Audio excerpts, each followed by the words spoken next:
If you've been hurt by a big truck, contact us at richielaw.com. I'm on top of it. Broadcasting live from the Lenovo Studios. WCMC HD1 Holly Springs. 99.9 The Fan. The Triangle Sports Leader. I'm meteorologist Elizabeth Gardner. Definitely more humid out there this afternoon than it was yesterday. We'll see a high of 81 degrees. Mostly cloudy skies and a few pop-up showers and thunderstorms, but nothing terribly widespread until overnight tonight. That's when we may have a band of some heavier rain and thunderstorms. We'll see a low of 64. Now tomorrow, our cold front comes through, but right now it looks fairly dry. A few scattered showers and storms in the afternoon with a high of 84. Weather update brought to you by Newcomb & Company, where your comfort is their business. Visit newcombandcompany.com. 3 o'clock check of your money. Dow Jones down 9 points to 40,083.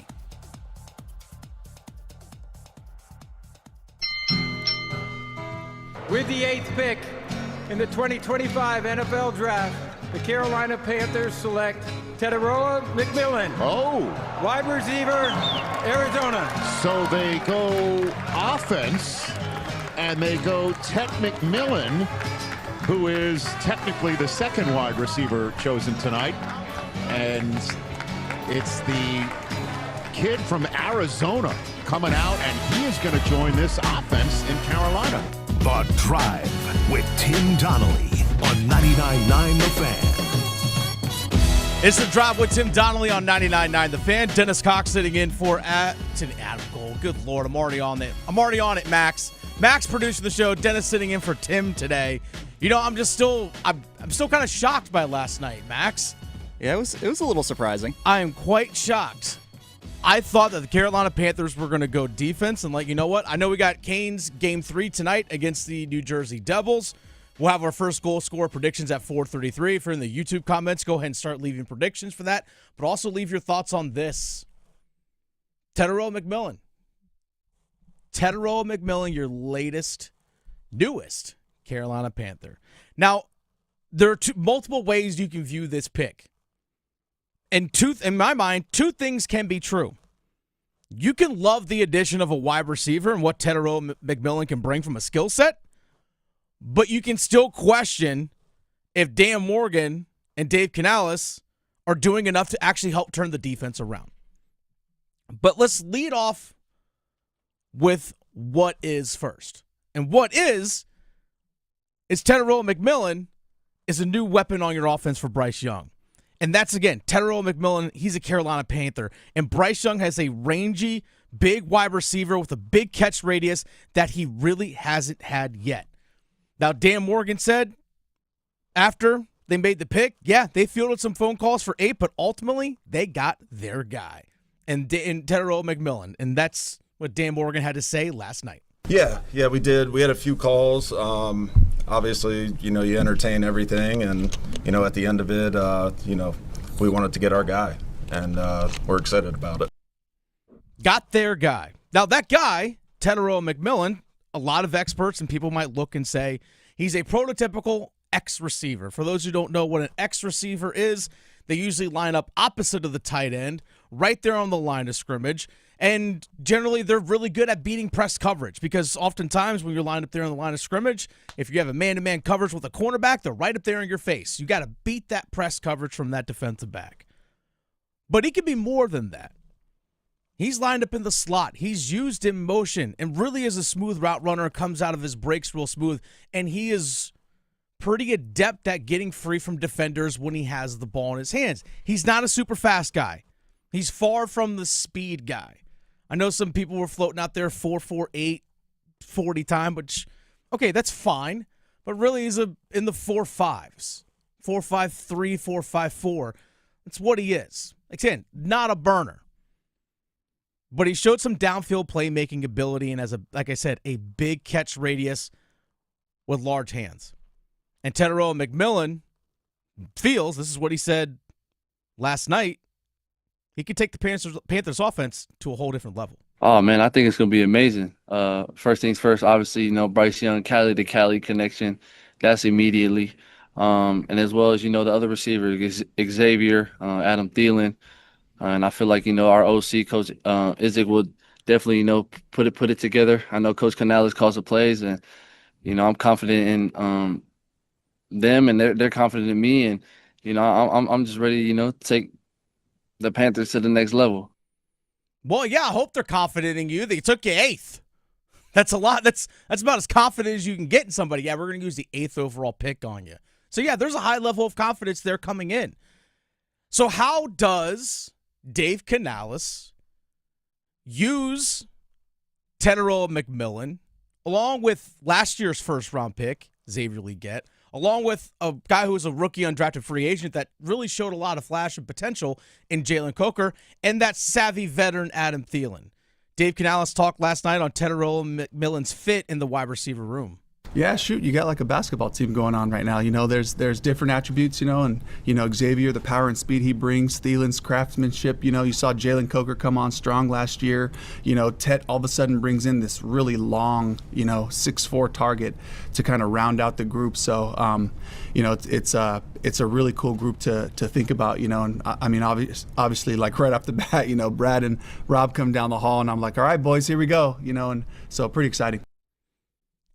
Yeah, it's a big wide receiving group. Last night on Panthers Playbook, Chris Lee from WREL Sports and myself, we went live on Panthers Playbook. It's on our YouTube page, which, again, thank you all for subscribing and doing that. But I brought up last night, Tet's 6'4", 219 pounds. Xavier Legette at the Combine last year was 6'1", 227, ran a 4.39. Jalen Coker is a bigger guy than you think. He's like legit like 6'1.5", 6'2", right around like the 210, 215-pound range. That's a big wide receiving group. They don't have the 5'11", shifty guy. They got a group of big wide receivers. Hey, good look if you're a 5'9" corner trying to cover these guys. Now, question is, again, about the speed. Xavier Legette, as I mentioned a moment ago, ran the 4.39, but dealt with foot injuries last year. Even in the offseason after he was drafted, had a little bit of a hamstring tweak. So, we don't know what the full was he actually at full speed? But how is Dave Canales going to use Tetairoa McMillan? Keep in mind, in 2019, Max, the Seattle Seahawks drafted DK Metcalf, who was the quarterback coach at the time and also spent some time as the pass game coordinator, Max, in 2019 with the Seahawks? I don't know for sure, but I'm going to go with Dave Canales. Dave Canales, that is correct. Gold star for you. So Dave Canales had a big wide receiver in DK Metcalf. Now, I'm not trying to compare the body types of Tetairoa McMillan and DK Metcalf. DK Metcalf is, I think, from another planet in terms of how he's built. Now, he's in Pittsburgh right now, but was, I think, again, a unicorn from another realm. But the 1 year in 2023, when Dave Canales became an offensive coordinator with the Tampa Bay Buccaneers, who was his number one wide receiver? Mike Evans.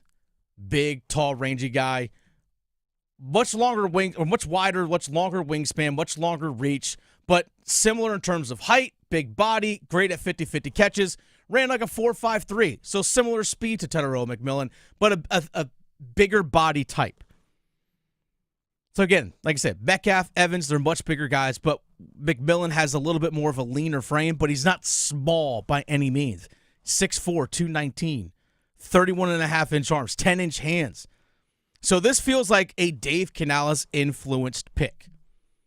To go along with Legette last year, which, by the way, I think was a Dave Canales-influenced pick as well, Canales likes his receivers to be versatile. He has that big body as well. He likes guys that could do multiple things. And versatility is a word that Tetairoa McMillan used last night when talking to the media as well. We have seen in the NFL in recent years, bigger wide receivers playing in the slot.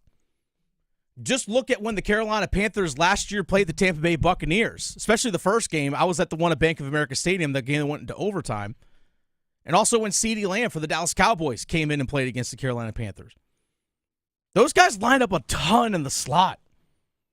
And maybe that's something that T-Mac, Tetairoa McMillan's nickname, that McMillan can provide when going against a slot corner or even going against a safety, depending on the type of coverage that the opponent's running. I like McMillan's odds in those matchups. He's definitely versatile, and yes, he's so smooth too. He really is. Again, he's not a speed shifty guy or burner, but he really is smooth in his route running. And again, I like those odds. And having that versatility is going to be big. And having a massive catch radius is important for Bryce Young.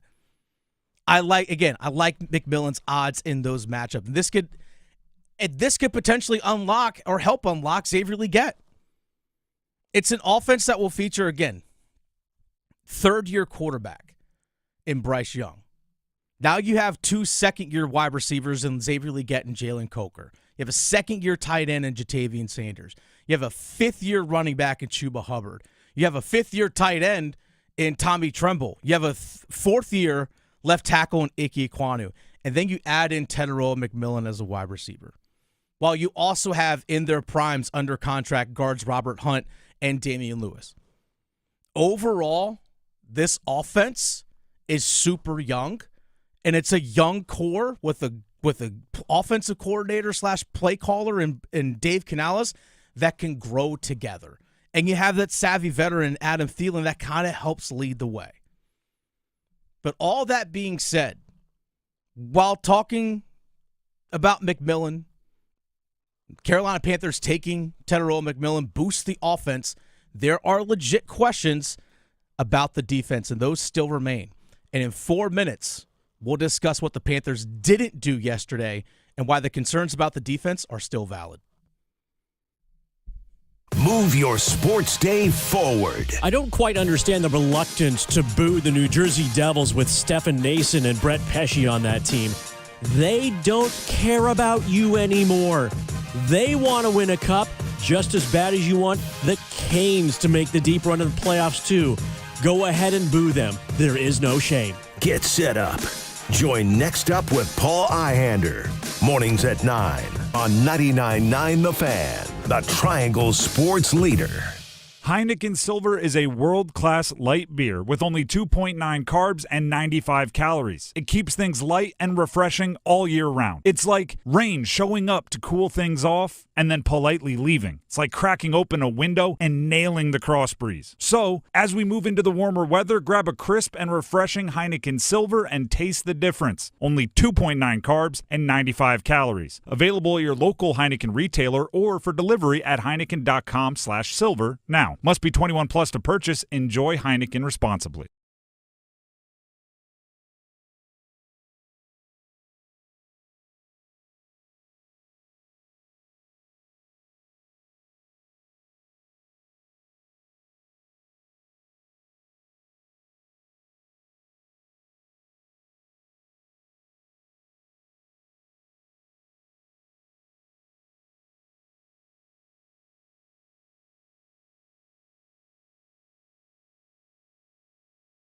Ale House. Ale, yeah. Wesley Financial Group is not a law firm. Do you find yourself stuck in a timeshare? Get the real facts about the timeshare industry and your options for cancellation. Chuck McDowell, founder of Wesley Financial Group, has put together a free information guide that reveals the secrets the timeshare industry doesn't want you to know, including the 5 ways to get rid of your timeshare. Call now and get this timeshare cancellation guide absolutely free. Call 800-838-6161. That's 800-838-6161. 800-838-6161. Diabetes, high blood pressure, anxiety meds, everyone's on them. If you're a 50-year-old male, maybe a bit porky, and you may even have type 2 diabetes, $1 million of term insurance may only cost you about $200 a month. Call Term Provider. Speak with Big Lou at 800-444-2013. Big Lou will find a term life policy for you even if you have type 2 diabetes, are overweight, or have high blood pressure. Term Provider has helped thousands of people like you who think they can't afford term life insurance. To buy $1 million of affordable term life for you, all you need to do is call Big Lou at 800-444-2013. Lou will make sure the scales are tipped in your favor. Call 800-444-2013. Big Lou will answer your call and work to fit you into a term life policy that you can afford. Remember, Big Lou's like you. He's on meds too.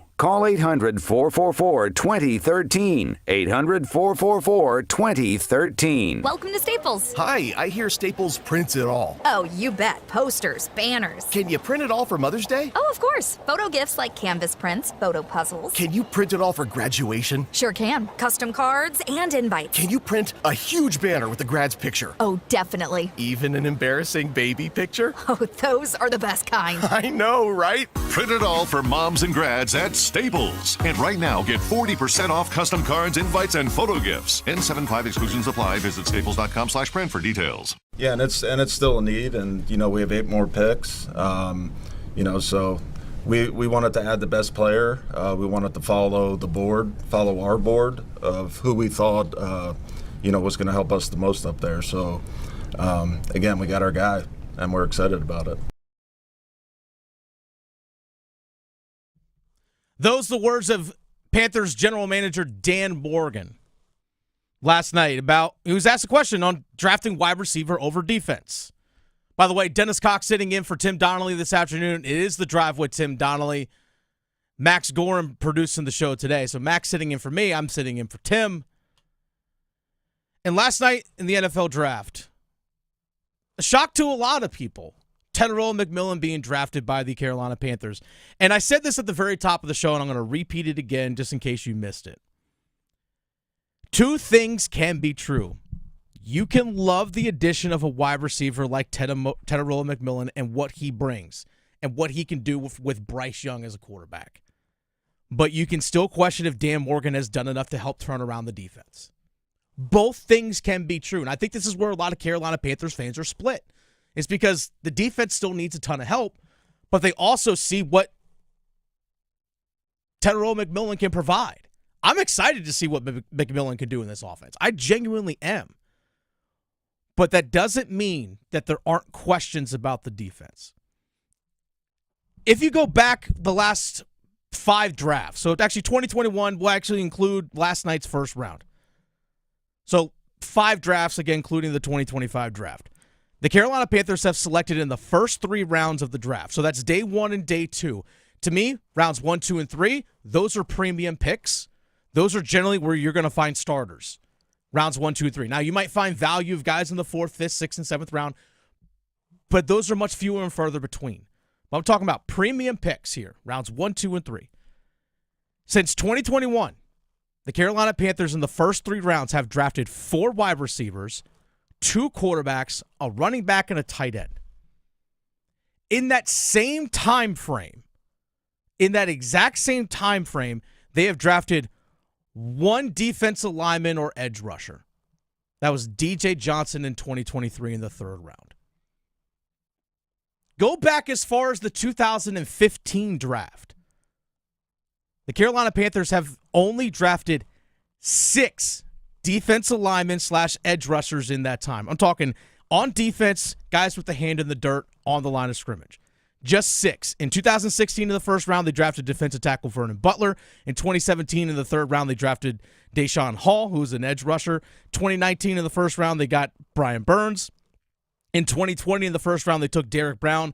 That same year in the 2nd round, they took Etor Gross-Matos. And in the aforementioned 2023 3rd round pick of DJ Johnson.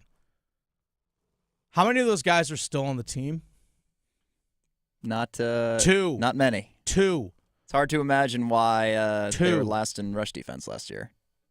Not just rush defense. I'm talking about guys that can get to the passer. Because the last time, interesting you bring that up, the last time the Carolina Panthers had 2 players get double-digit sacks in the same season was 2017.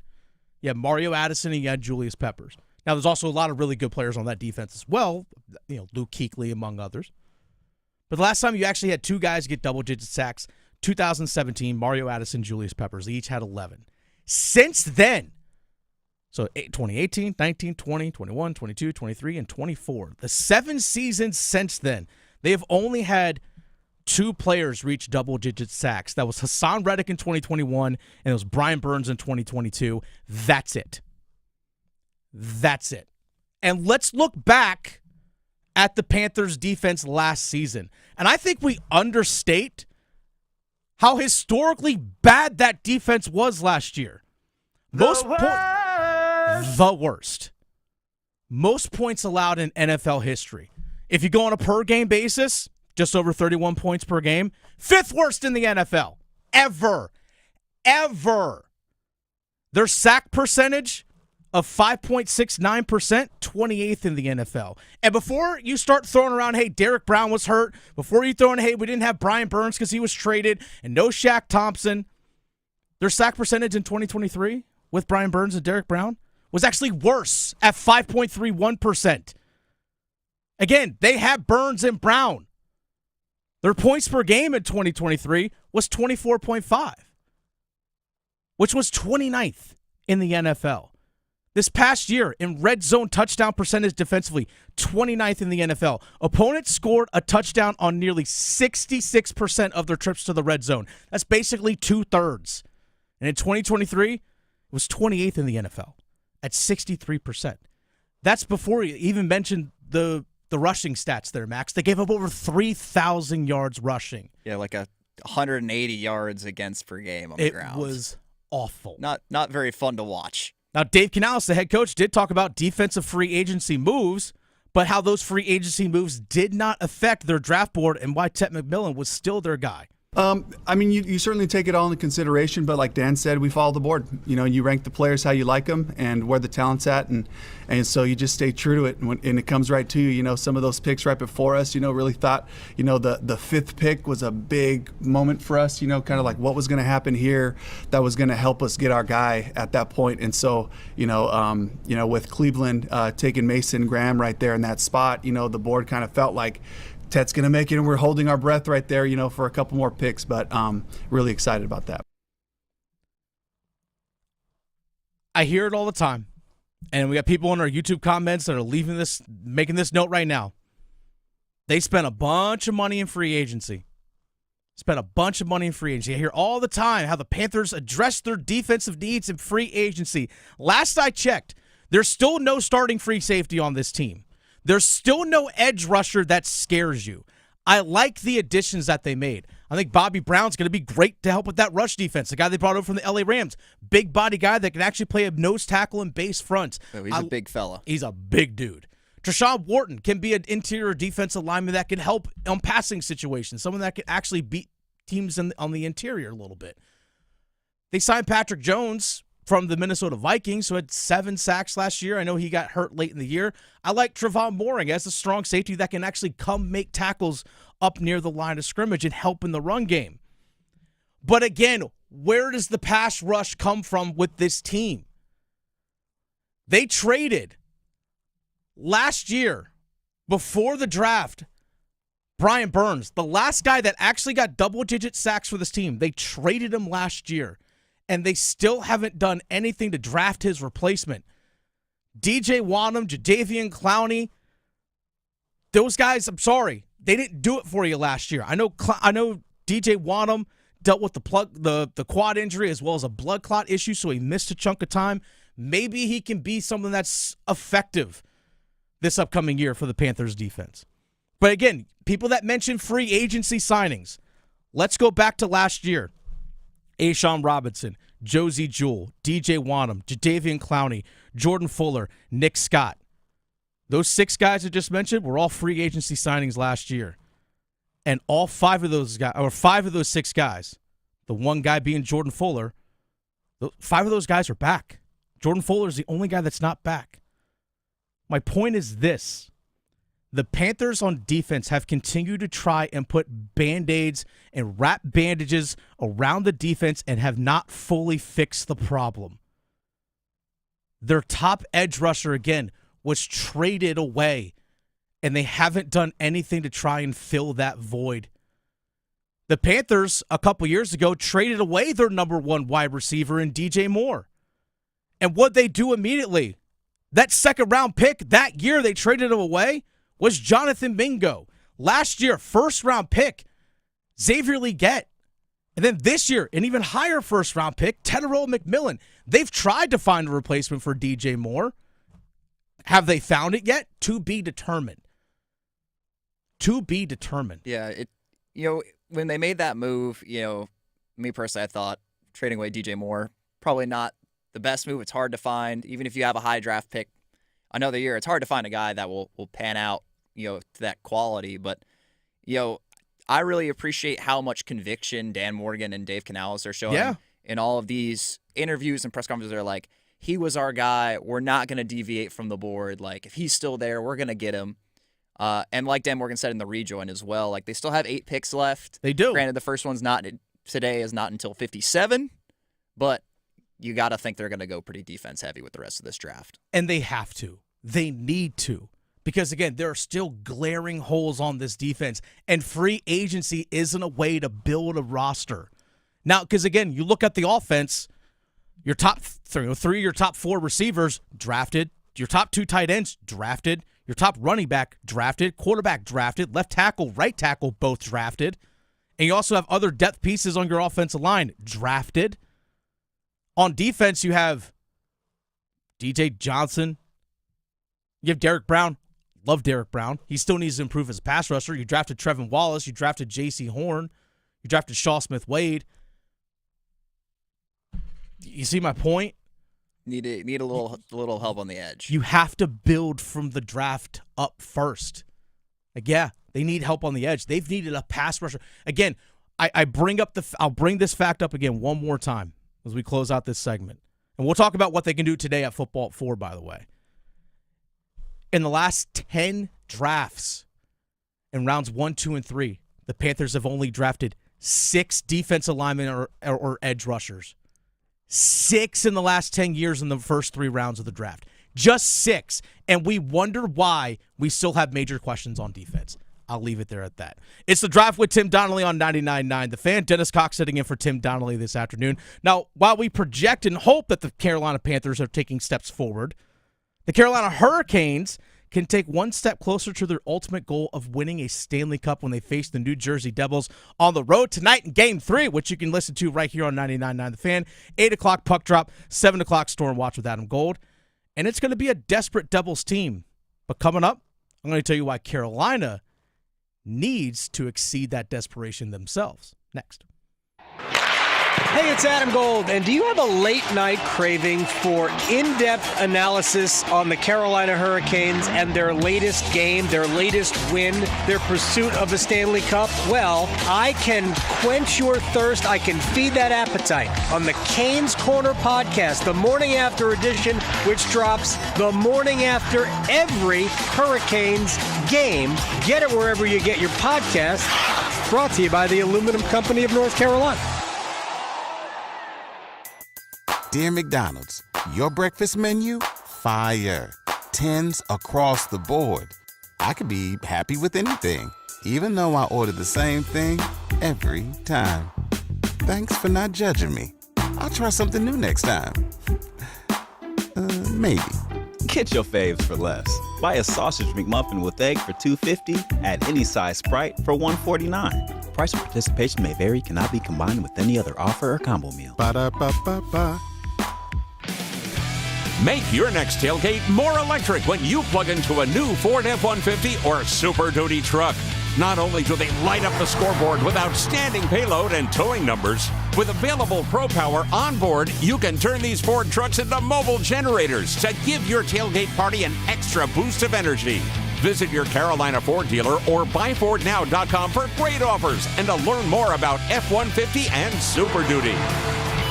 See Owner's Manual for important operating instructions. Hey, it's Adam Gold, and I am in studio with my friend Ryan Monsine from the Aluminum Company of North Carolina. I tell people this all the time. If I am putting my name on a commercial, then the company that I'm doing it for has to be great at one thing, and that is customer service. You guys are great at everything, but that's probably your specialty. Absolutely. We pride ourselves on customer service. We have over 850 Google reviews, and we have a 4.9 rating. We're one of the few companies, too, that takes absolutely zero down payment. We don't require a deposit, and we've been in business since 1961. Whether it's windows, siding, doors, roofing, gutters, we're happy to help you with any of your home improvement needs. We have a full staff of project managers, and then we'll also, when the job's done, have someone come through, do a walkthrough when it's done. We'll communicate before the project starts, let you know where the material's at, ETAs, all that good stuff, and keep you on track. You guys are awesome. To your credit, 4.9. Who didn't give you a 5? 800-672-4348, aluminumcompany.com. The Body Armor State Games are coming to Greensboro this June. Registration is open to athletes of all ages and skill levels in 20 different sports. The Body Armor State Games feature 11,000 athletes and 600 teams. Don't miss out on North Carolina's largest sports festival of the year. Visit bodyarmorstategames.org today. The Body Armor State Games are proud to partner with Truist, Lowe's Foods, and Blue Cross and Blue Shield of North Carolina. If you're 55 and up, T-Mobile has plans built just for you. 2 lines of unlimited for just $30 a line.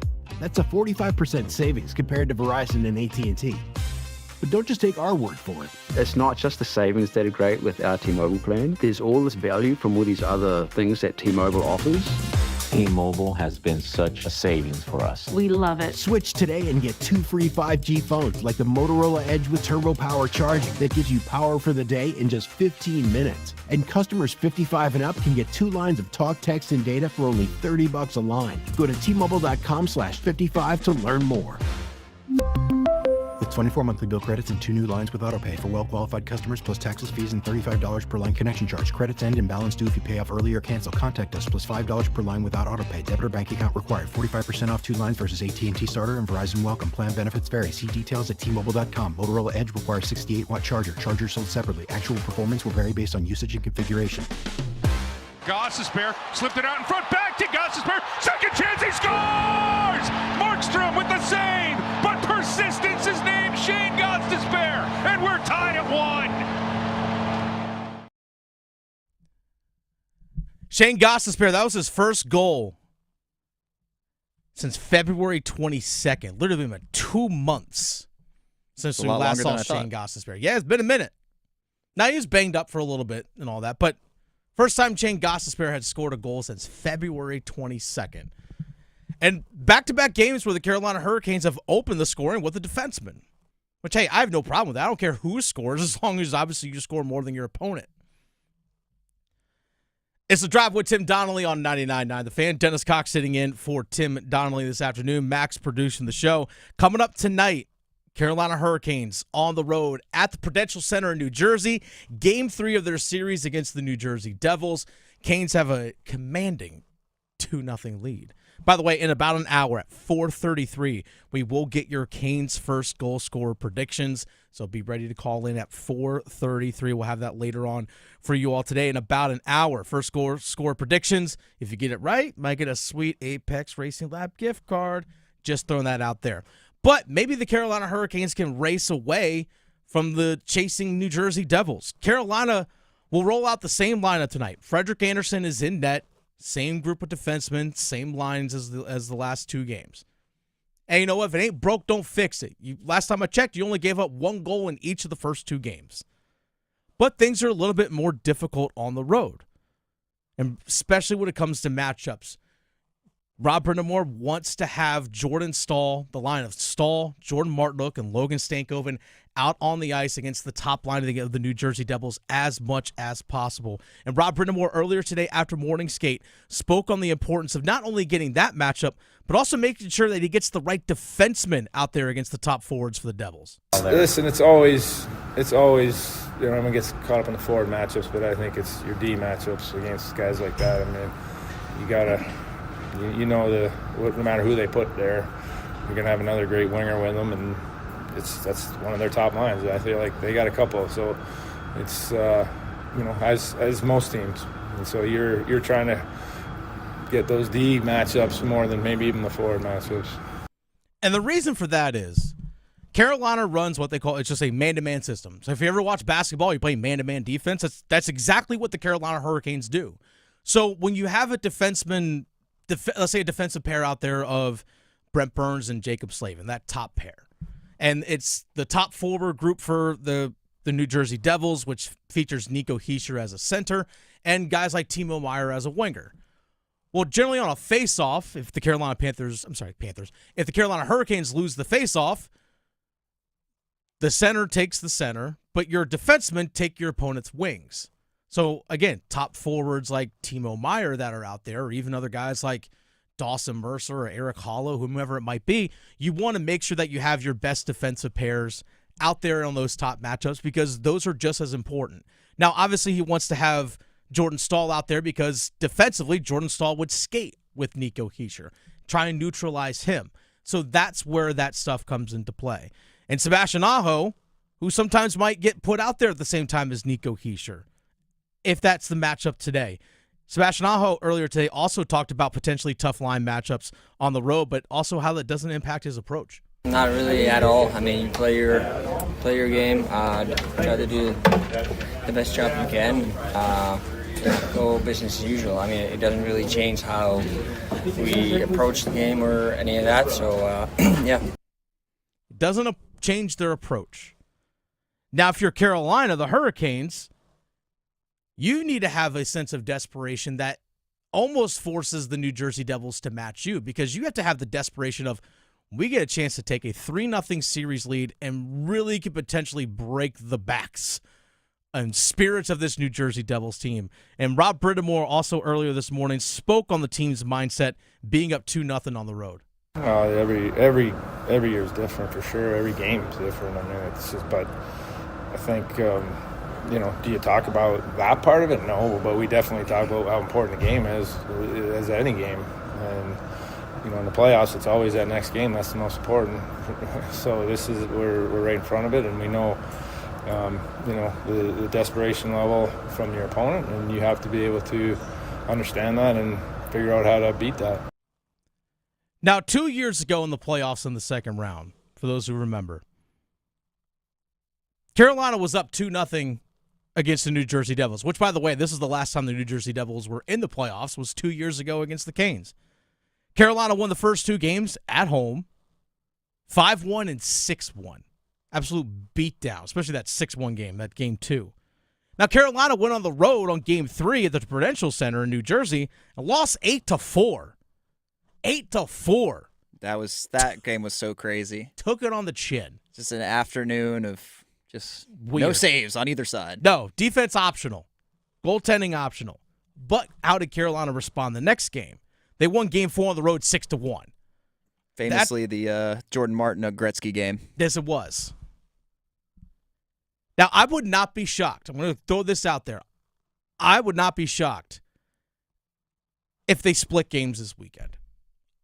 They play game 3 tonight, game 4 Sunday. It's a 3:30 puck drop. It'll be 2:30 Storm Watch here Sunday afternoon on 99.9 The Fan. I would not be shocked if Carolina is playing Tuesday at home, game 5, with a chance to clinch the series.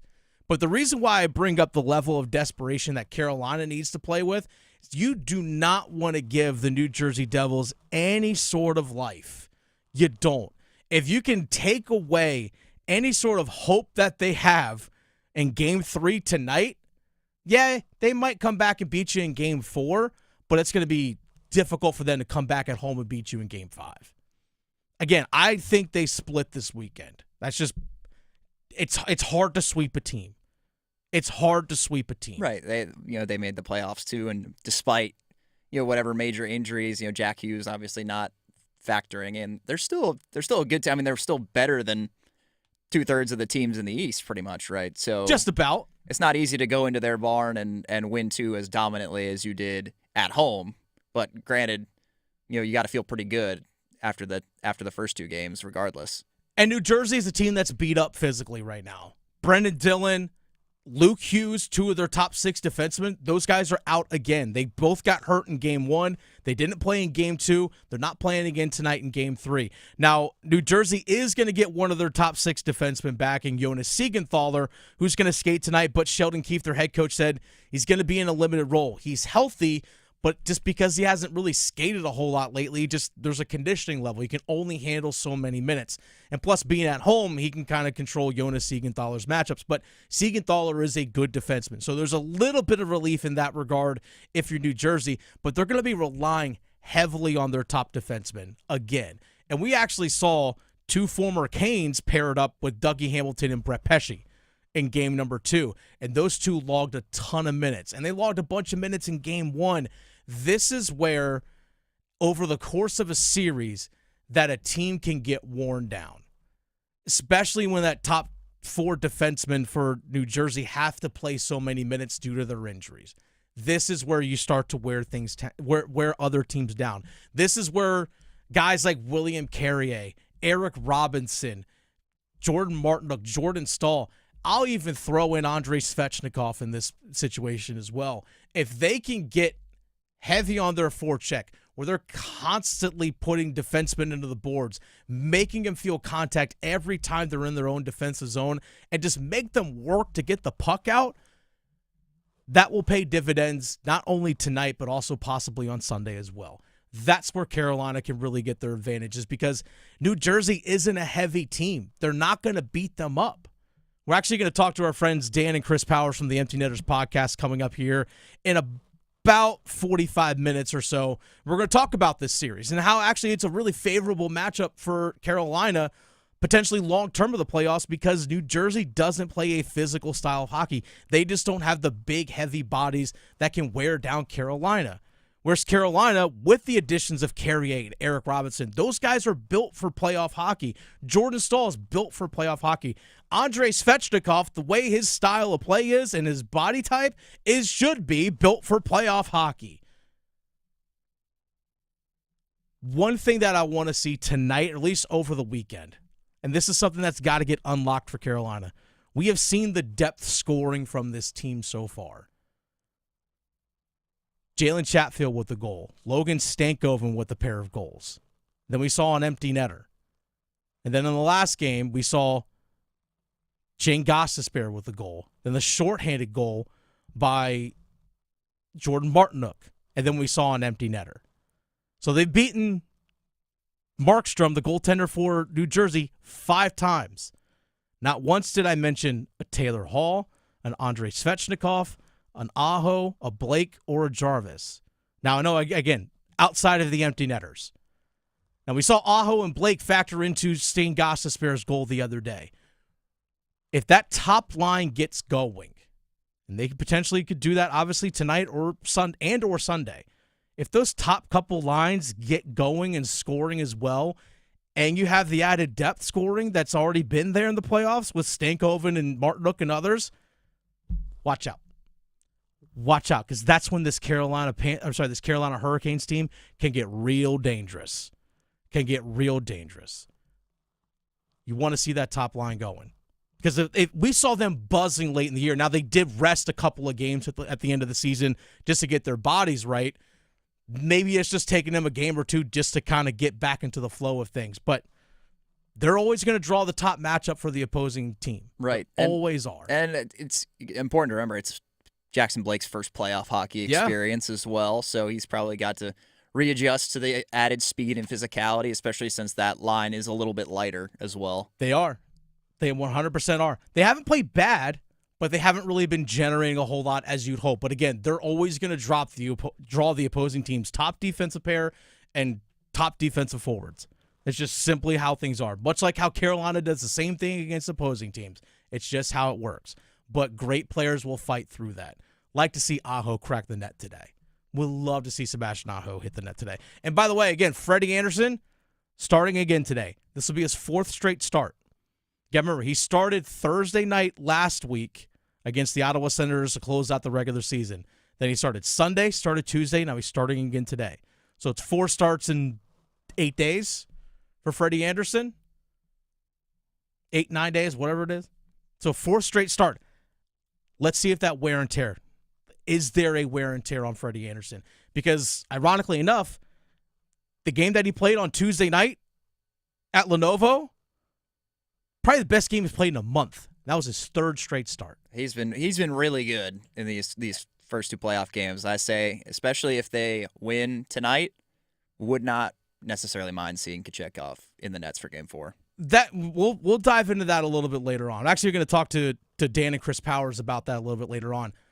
You get out of this series in 5, or at least in, if you sweep this series, but at least in 5, you get out of this series, then Freddie gets to rest.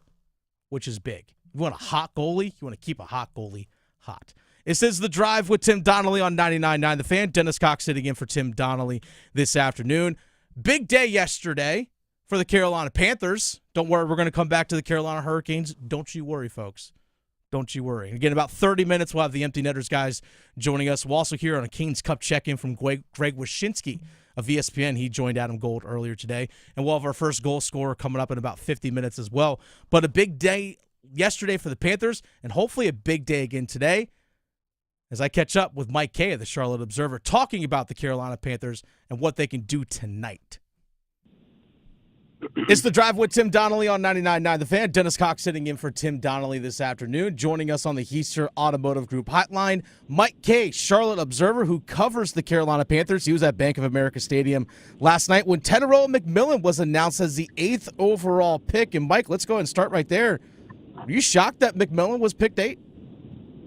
I wasn't shocked. I was a little surprised. I knew he was probably going to be in their cluster of guys they would consider at 8. And when Mason Graham went number 5 to Cleveland, it became more and more likely, for those who follow my work, I was pretty skeptical of Jalen Walker's fit within this defense and this setup. I think Jalen Walker's a terrific prospect, but I also think giving Ejiro Evero a hybrid undersized pass rusher when he's in like a make or break year and doesn't typically play rookies early is kind of not a recipe for success. Anyway, but the team did need a playmaker or two to kind of help Bryce Young hit that next level. And I think typically with smaller quarterbacks, you typically want bigger targets to make up for the size and vision. And I think that, for the Panthers, they felt like this jump ball maven was the right guy for them. Mike Kaye, Charlotte Observer, joining us on the Heister Automotive Group hotline. Let's dive into McMillan and how he can fit into the offense and help Bryce Young as a quarterback. Big, tall, rangy guy, 6'4", 6'5", 219, ran a 4.48. That's what we were told at his private workout and pro days. He did not run it. At least that's what I heard. Right. Everything that I've been told was in the 4.5s. That's what I've heard a lot of that too. So I just want to, I don't want people, I saw some people being like, he's got deep speed. That's not a thing. And so, anyway, I'm sorry, I didn't mean to cut off your question, but no, it was in the 4.5s for sure. So, we've seen a lot of ranges from the 4.48 to 4.54. I've seen a lot of, like you said, in that 4.5 range. But again, this is things that we were told. But this is also, there's a big question mark possibly for McMillan. He didn't do a lot of the workout stuff at the combine. It's not because he wasn't unhealthy. Was he hiding the fact that he didn't have the speed? But Carolina took him anyway. The fact that he is a Panther now, the question is, how does Dave Canales use him on the offensive side? And he said, McMillan, that there's actually more versatility to his game, that he can line up in the slot, that, he can run those deep passes, but there's a lot more to his game. Where do you see him fitting alongside guys like Xavier Legette, Jalen Coker, JT Sanders, Adam Thielen? Where do you think he slots in right away? So I think that you'll have 3 designated quote-unquote starters. It'll be McMillan, Thielen, and Legette. You don't take a guy in the top 10 and stash him away. That said, I don't think you should view the wide receiver positions as being static. I think Canales wants guys who can play all 3 spots. There are some guys who can play 2. There's some guys that can play 3. They were hoping Legette could be that type of guy. I think he's more of a Z-X guy. I think that Thielen's more of a Z-slot guy. Same with Jalen Coker. And so now you have a guy in McMillan who really can actually play all 3 spots. I mean, he did it in college. They put him in the slot. He had a lot of success. He is not a burner. Legette's going to be the speed guy, which I know that's kind of underwhelming. But his subtleness in traffic and his smoothness in and out of his breaks is really impressive for a guy his size. I've seen him be compared to Drake London. He's not Drake London. I've seen him be compared to Mike Evans. He is not even on the same planet as Mike Evans. But I do think a fair comparison would be A.J. Green. who obviously Andy Dalton has a lot of experience with. I think A.J. Green was a much more polished route runner and had better play speed. But I think when you look at this guy, McMillan, who his catching radius is nuts because his arms are not that long. I think they're a little just over 31 inches. Like, he is kind of what a lot of people would envision as an old school receiver. To me, I think you just use him all around the formation. That's Mike Kaye, Charlotte Observer, joining us here on the Keister Automotive Group hotline. Dennis Cox sitting in for Tim Donnelly this afternoon on The Drive. You look at, he did, by the way, he had 31.5-inch arms, 10-inch hands, and a contested ball guy. That's what we said. Hey, a lot of people in the draft profile, hey, this guy can go up and get a bunch of 50-50 balls, whether it be in the red zone or various different parts of the field. We haven't really seen Bryce Young with a guy that can really make these jump ball contested catches. I'm curious from your perspective, you were telling me earlier before we started this interview that you were watching some tape of Tetairoa McMillan. How do you think Bryce can thrive with a guy like him with that jump ball ability, that contested catch ability, something that Bryce really hasn't really had fully in his career, even going back to Alabama? Well, I think what we saw during the final 6 games of Bryce Young's second season is that he is willing to launch the ball. He wants to give guys a shot. And I think, dynamic play at the wide receiver position can come in many different ways. I was a big Matthew Golden fan. To me, I thought I liked him better for this offense than I liked McMillan. His superpower was speed. For McMillan, it's catch radius. And I think when you have a guy that you can trust that can win about 75% of those 50-50 balls, they become 75-25 balls. And that's really, that's encouraging. You know what I mean? It's like when you have a lefty pitcher that just absolutely can just steamroll lefties, you want to put him in when the lineup is lefty, righty, lefty, because you want to get out of that inning. And I think that's a comparable thing when deciding who to target and craft plays around if you're Canales and Bryce Young. All right, Mike, let's switch over to the defensive side of things. I think the big question mark for me going into, or at least coming out of last night, is, well, you still have a lot of glaring holes. This team still needs a starting free safety. This team still needs someone along the front seven that can be a playmaker. I know Derek Brown is coming back off of his injury, but who actually can get to the quarterback? Because if you go back to 2017, there's only been twice that a Carolina Panthers had double-digit sacks. It was Hassan Reddick in 2021, and it was Brian Burns in 2022. That's it. So the question is, going forward, now with day 2 and day 3 of the draft coming up, what does Dan Morgan do to address the glaring holes that are still on defense? Well, luckily for him, a lot of really good edge talent has fallen to day 2. Yeah. And they have 8 picks at their disposal. They have 3 fifths. There's no reason why they should spend all 3 of those fifths. Maybe they use one of the fourths or one of the fifths to move up, or both. I had a mock draft this morning where they used a 4th and a 5th round pick to trade up to 47 to draft Nick Emanwari to play that free safety role. And they got back a 7th round pick, whatever, fodder. But what I would say is you've got guys like Brandon Swinson from LSU, who I think is going to be probably closer to a 3rd round pick, that 74th overall pick. My favorite player in the entire draft, Donovan Ezeraku from Boston College, who had 30 career sacks in 4 years. And, Shamar Stewart was a 1st round pick. Well, guess what? Ezeraku had more in his first 3 years than Shamar Stewart had in his entire college career. 11 and a half sacks compared to, 14 and a half sacks compared to,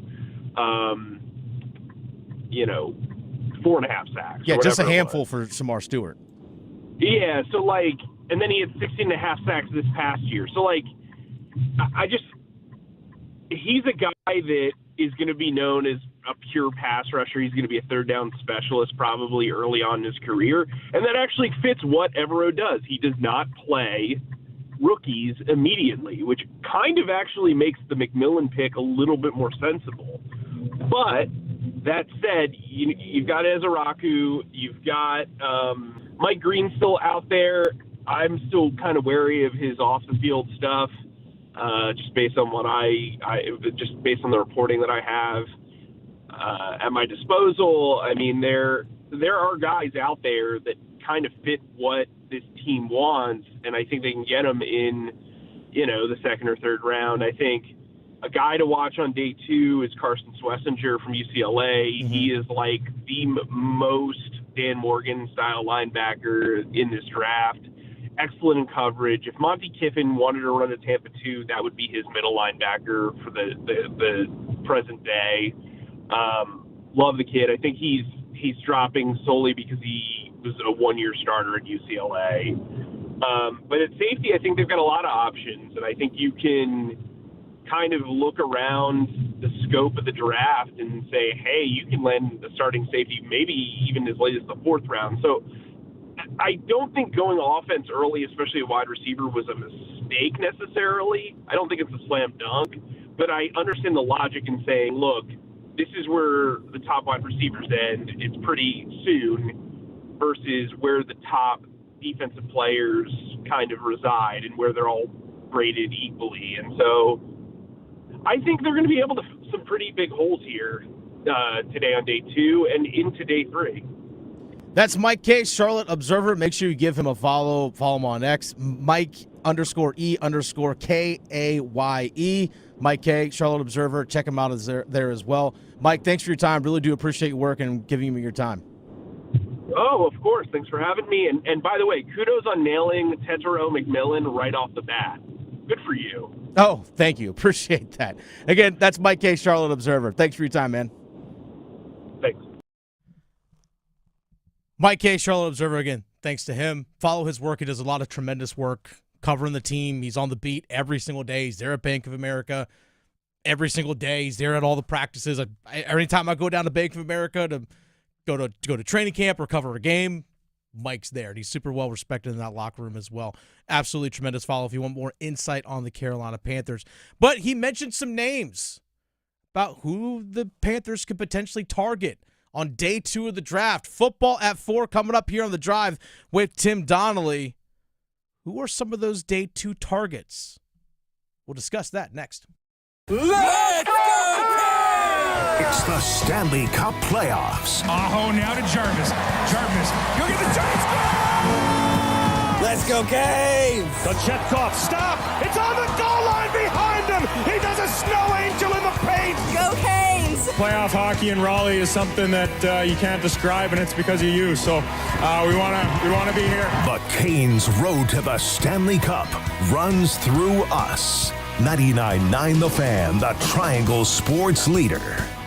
Fun awaits at John Heister Chrysler Dodge Jeep Ram in Lillington, picking out your new Jeep from all the amazing deals. How about a 2024 Jeep Wrangler for 20% off? That's up to $15,000 off. Prefer a new 2024 Jeep Grand Wagoneer? Have fun choosing because they are all now $25,000 off at John Heister. See dealer for full details. Go anywhere, do anything in your new Jeep. For best selection, get off your keister and get to John Heister Chrysler Dodge Jeep Ram in Lillington today. Stitches, itches, aches, and pains. Strep and sinus, minor sprains. Pink eye, earaches, fever, flu. Virtual visits, physicals too. At WakeMed MyCare 365, we offer both walk-in primary care and urgent care. So find the MyCare location nearest you at wakemed.org. Walk right in, and for just about anything from asthma, rashes, and examinations to x-rays, labs, and vaccinations, make MyCare your care. The North Carolina Courage, the Triangle's premier professional women's soccer team, and First Horizon Stadium in Cary is the place to be. To be fierce, to be powerful, and to be a Courage soccer fan. Watch the Courage play KC Current on April 26th. Get your tickets at nccourage.com. Hey, Green Gobbler here. So you've got a clogged drain in your bathroom. Water in the sink's overstaying its welcome. You're spitting today's toothpaste on top of yesterday's toothpaste. You hope that it'd go away. Yeah, clogs don't just go away. I make them go away. I'm Green Gobbler, the only clog dissolver you need. I'm bleach-free, safe for your pipes, and I work. Guaranteed or your money back. Because I never met a clog that was gonna unclog itself. Green Gobbler. Let the gobbler get it. Progressive knows when you own a boat or RV, it's like you're automatically on vacation. Even if you're actually a marriage counselor in the middle of couples therapy. But in your mind, you're camping in Acadia. Puttering around Frenchman Bay. Your boat and RV are both protected. Your lobster drenched in butter and... Uh-oh. Did your clients just notice you weren't listening? Quick, do the thing where you just repeat back exactly what they said, but as a question. They bought it. Now back to Maine. Earning an automatic discount bundling your boat or RV with your home or auto. Progressive Casualty Insurance Company affiliates and other insurers. Not available in all states or situations. I'm attorney Brian Ritchie. Workers' comp can be tricky, but my law firm will be on top of all the complicated paperwork and sneaky deadlines so that all of your I's are dotted and T's are crossed. If you've been hurt on the job, I'm on top of it. Contact us at ritchielaw.com. Broadcasting live from the Lenovo Studios. WCMC HD1 Holly Springs. 99.9 The Fan. The Triangle Sports Leader. I'm meteorologist Elizabeth Gardner in the Weather Center, looking at mainly cloudy skies for this afternoon with a high of 81. A few pop-up cells between now and this evening, but overnight we may have a band of showers and thunderstorms, brings us some heavier rain. We'll see a low of 64. Tomorrow's high 84. It will be warm, variably cloudy with a few pop-up cells in the afternoon and evening. Weather update brought to you by Newcomb & Company, where your comfort is their business. Visit newcombandcompany.com. 4 o'clock check of your money. Dow Jones up 22 points to 40,115.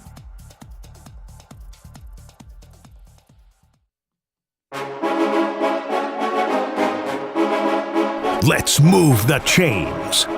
Time for football at 4.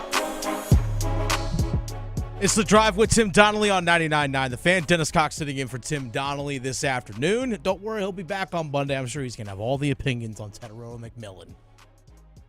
Max Gorham producing the show today. Coming up in about 30 minutes, we'll have Kane's first goal score predictions. Kane's back in action tonight. It's Game 3. They're up 2-0 in their series against the New Jersey Devils. We will have that for you all tonight. Right here on The Fan. 8 o'clock puck drop, 7 o'clock storm watch. So guess what? You can follow along the NFL draft tonight as you listen to the Canes right here in The Fan. Multiple ways you can enjoy your sports tonight. Which brings the question. We just talked with Mike Kaye of the Charlotte Observer, asking him, all right, who could they target today? They didn't go with a defensive player, whomever it might have been at the 8th overall pick. They decided to go wide receiver Tetairoa McMillan. So who was a possibility out there? Well, they do have 8 picks remaining between rounds 2 and 3 today and rounds 4, 5, 6, and 7 tomorrow. And Dan Morgan earlier today, actually last night I should say, talked about going wide receiver over defense, but also understanding, hey, we still have a lot of picks coming up here in the draft. No, actually, we'll get to that here in a little bit. But if you're looking at tonight, what are the possibilities? What needs to get done if you are the Carolina Panthers? What needs to get done?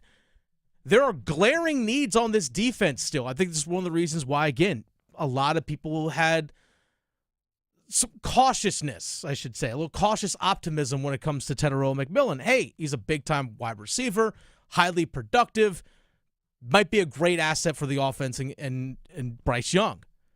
Well, okay, but what about the defense? And again, I've talked about the free agent signings. Free agent signings aren't going to fix everything. They're not. They gave up over 31 points per game last year. Over 31 points per game last year is what they gave up.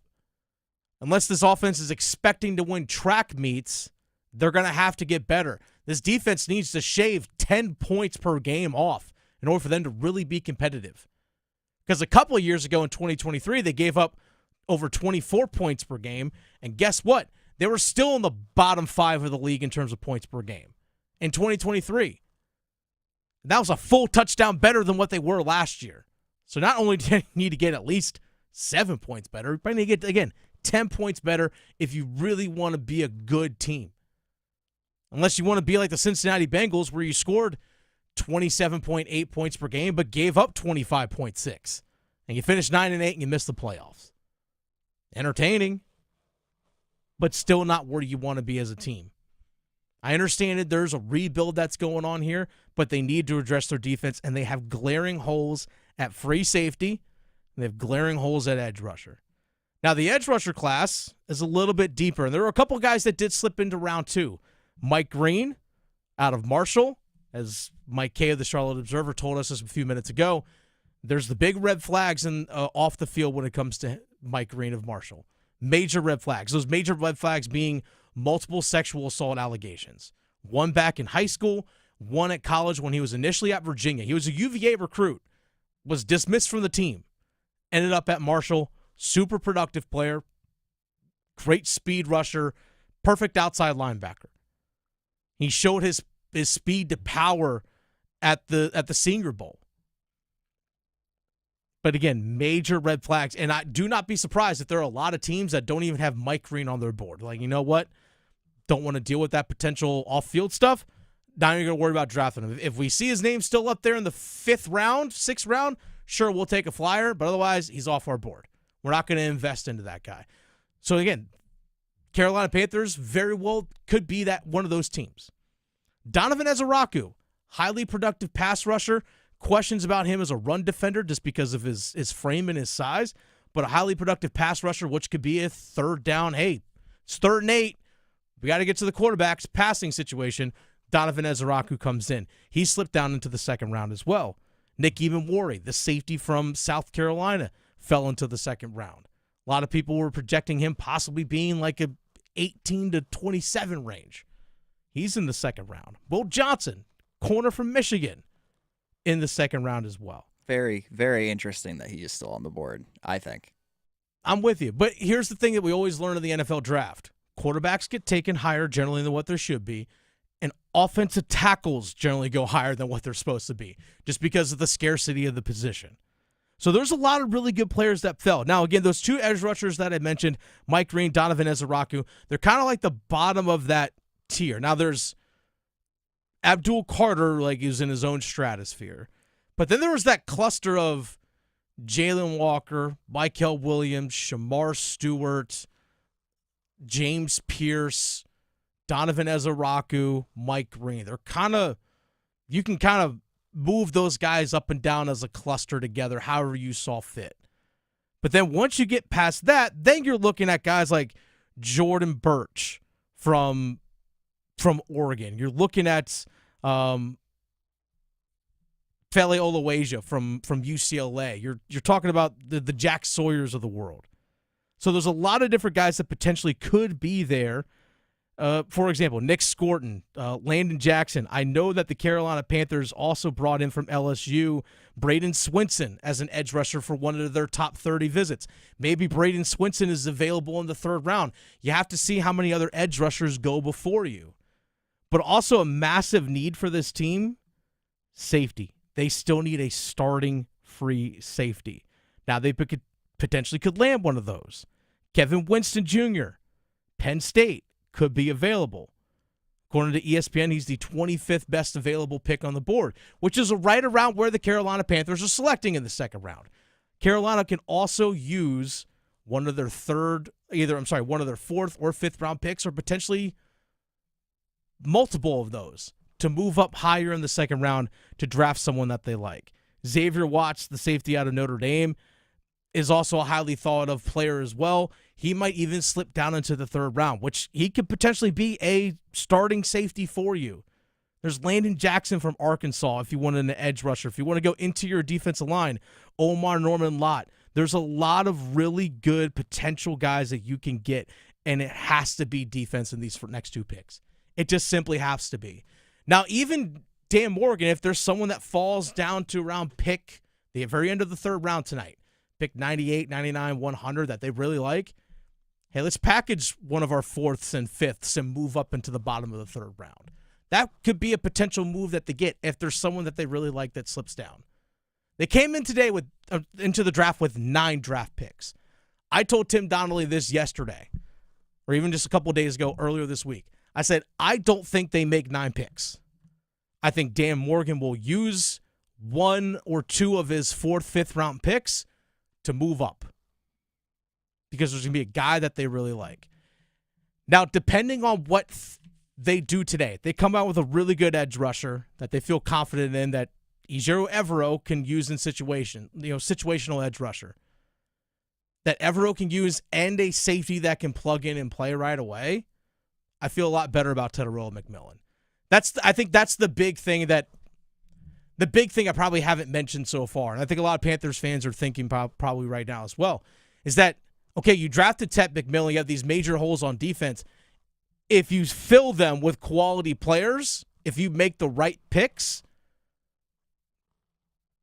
then you can feel a little bit more justified with the Tetairoa McMillan pick. But if we come out of today with, let's say, a tight end and a safety, I don't feel as good about that. Because there's so many glaring holes on defense. And Carson Sweshinger, the off-ball linebacker, who I know the Carolina Panthers are very high on, the linebacker from UCLA, he's an off-ball linebacker. If he becomes a Carolina Panther, I'm not going to hate that either.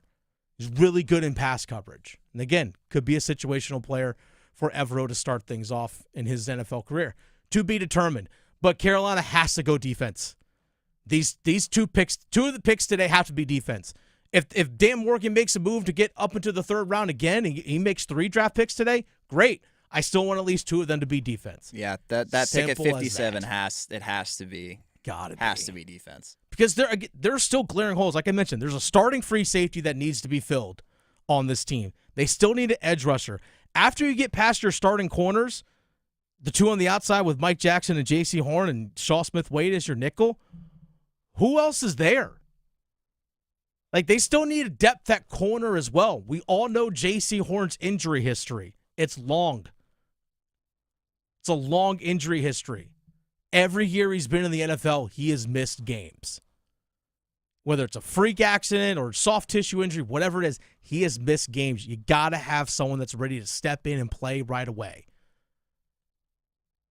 So, yes, needs so much on defense right now. Got to draft defense today if you're Dan Morgan. It's The Drive with Tim Donnelly on 99.9 The Fan. When we come back, it's not only is it a big day for Dan Morgan, it's a big day for Rob Brindamore. It's a big day for the Carolina Hurricanes. Let's make a 3-0 series lead over those damn Devils. Back in with Adam Gold coming up.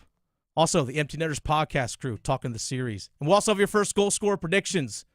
Have them ready to go. We'll have first goal scorer predictions in 22 minutes here on The Fan. The Canes are back in the Stanley Cup playoffs. It's Game 3. Slipped it out in front, back to Gostisbehere. Second chance, he scores! Persistence is named Shane Gostisbehere, and we're tied at 1. Storm Watch with Adam Gold at 7. Puck Drop at 8. Martinook up high, he scores! Jordan Martinook shorthanded, it's 2-1 Carolina. On your exclusive home for the Carolina Hurricanes, 99.9 The Fan. Breaking news, and this one is almost unbelievable. Yeah, it's all about new customers at Bet365 because they get $150 in bonus bets when they bet $5, win or lose. And even better, bonus bets can be used on the spread, totals, and player props. There you have it. Bet $5 to get $150 in bonus bets, win or lose. And see why? It's never ordinary at Bet365. 21 plus only. Must be physically located in North Carolina. Gambling problem? Call 1-877-718-5543 or visit morethanagame.nc.gov. TNCs apply. Need a spot to cheer on the Canes? Join the Carolina Hurricanes crew at Carolina Ale House's Cary location for away game watch parties. They'll have giveaways, prizes, and more. Yeah, even Stormy will be there. Weather permitting, there'll be a lawn party with a giant TV next to the restaurant. Bring a folding chair and cause chaos. Carolina Ale House is an official partner of the Carolina Hurricanes. Come to Carolina Ale House Cary for away game watch parties throughout the playoffs. Or visit CarolinaAleHouse.com/Canes for more info. Carolina Ale House. Ale, yeah. Diabetes, high blood pressure, anxiety meds, everyone's on them. If you're a 50-year-old male, maybe a bit porky, and you may even have type 2 diabetes, $1 million of term insurance may only cost you about $200 a month. Call Term Provider. Speak with Big Lou at 800-444-2013. Big Lou will find a term life policy for you even if you have type 2 diabetes, are overweight, or have high blood pressure. pressure. Term Provider has helped thousands of people like you who think they can't afford term life insurance. To buy $1 million of affordable term life for you, all you need to do is call Big Lou at 800-444-2013. Lou will make sure the scales are tipped in your favor. Call 800-444-2013. Big Lou will answer your call and work to fit you into a term life policy that you can afford. Remember, Big Lou's like you. He's on meds, too. Call 800-444-2013. 800-444-2013. ZipRecruiter is the place. ZipRecruiter is the place for talented teachers, savvy software developers, and master mixologists. ZipRecruiter is the place where you meet all these people and more. That's because ZipRecruiter is the place for job seekers who are looking for new opportunities. In fact, ZipRecruiter helps 10 million people with their job search every day, so you can find the right candidates right away. It's no wonder that ZipRecruiter is the place for skilled skydiving instructors, accomplished airbrush artists, and proficient pediatricians. But if you're not using ZipRecruiter to hire, you're missing out. ZipRecruiter is the place that's so confident it can make your hiring easier that it lets you try it for free at ZipRecruiter.com/free. So if you want the right candidates for all your roles, ZipRecruiter is the place to go. Try it for free at ZipRecruiter.com/free. That's ZipRecruiter.com/free. Never miss out on great candidates with ZipRecruiter. Escher, outstanding in the dot here tonight. Stahl needs to win it. It'll come free. Martin up. He'll settle it down. He'll turn it, hand it out. And here's a chance. Empty net. Bingo! Seth Jarvis. Take it away, Caniacs. Martinuk has been on it in a different galaxy. He dives in, turns a lost draw into a winning draw, then protects the puck, allows Jarvis to rev it up, and puts this thing, in all likelihood, to bed.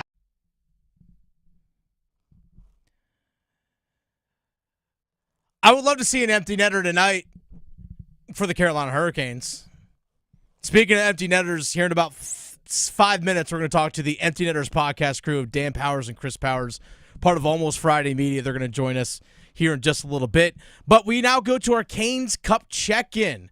Adam Gold earlier today was joined by Greg Wyshynski of ESPN to talk a little bit about the Carolina Hurricanes and New Jersey Devils. The Canes Cup check-in served up by Carolina Ale House. Come to the Carolina Ale House in Cary for away game watch parties throughout the entire playoffs. Again, Canes watch parties throughout the entire playoffs on the road. Go to the Carolina Ale House in Cary, including tonight's game, which is at 8 o'clock. But let's go to our Cup check-in. Adam Gold with Greg Wyshynski of ESPN. His body clock is just set on Stanley Cup playoffs from ESPN at Wyshynski on Twitter. Sir, how do you feel going into Game 3? I'll let you put your Devils hat on if you want. Well, first of all, I'm not even attuned to the start times. I went to put on Jeopardy last night before the NFL draft, and I'm like, what? It's the second period already between Florida and Tampa. What the hell's going on here?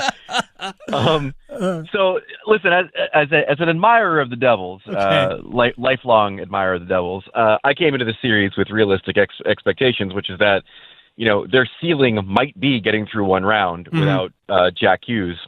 But, with the injuries to Luke Hughes, to Brendan Dillon, I saw that there's a chance they might get Siegenthaler back tonight, which will be a nice boost. Listen, they were thoroughly outplayed in Game 1. I think they got goalied a little bit in Game 2 by Freddie, who was really, really strong and snuffed out any chance they had of getting back. I don't know what to expect in Game 3, to be honest with you. We've seen in other series, it snapped back pretty dramatically to the home team playing well. But then we've also seen the Toronto-Ottawa series where one team is clearly superior to the other, and it doesn't matter if they get back on home ice. The series is over anyway. So I predicted it was going to be a long series. I said Hurricanes in 7, so we'll see if the Devils have more to offer now they're back on home ice. I said the exact same thing. I thought and still think this is going to be a long series, primarily because over the last, I'm throwing out a number here. I haven't really broken it down, but over the last 30 games, Hurricanes have not been a goal-scoring machine. And if you're going to score 2 or 3 goals in a game, which is primarily where Carolina has been, then it doesn't take that much for the game to go the other way. I thought game 2 was pretty even. I thought the Devils were better, certainly early in the first. The Hurricanes, I thought, were better throughout the second. I thought the third, Carolina needed to have Freddie Anderson stand on his head a bit with a few saves. I thought over the course of the game was probably pretty even, and I think that does speak well for the Devils, even given their personnel issues on the back end. I think Carolina's got a lot more to give. I think both teams' top players in terms of their offense can give more. Who gets the edge tonight is, to me, who will win Game 3. So that's Adam Gold on the Canes Cup Ching with Greg Wyshynski of ESPN. Again, I mentioned it earlier today. The top guys for Carolina do need to show up and start hitting on the stat sheet. The goals that we've seen beat Jacob Markstrom have been from Jalen Chatfield, Shane Gostisbehere, Logan Stankoven, as well as Jordan Martinook. Now, we've had a couple empty netters. We've had Svechnikov. We've had Seth Jarvis with the empty netters. But we need to see Seth Jarvis get a goal that goes past Markstrom. Same with Aho. Those guys need to be on the stat sheet. Taylor Hall, which, by the way, Travis on our YouTube live chat said Taylor Hall, first period power play goal. That's his first goal score prediction. We'll have first goal score predictions coming up here in 13 minutes. Also, Paralyzed Coyote said Jordan Staal in the second period, sticking with that third line hotness while acknowledging the first period surge that the now home team Devils will likely bring. I like it. I like the specificity there. But speaking of empty netters, Dan Powers, Chris Powers of the Empty Netters podcast, I'm going to ask them what they think about this Devils-Canes series so far, and do they see it maybe going past 5? We'll have that conversation coming up right now here on The Drive.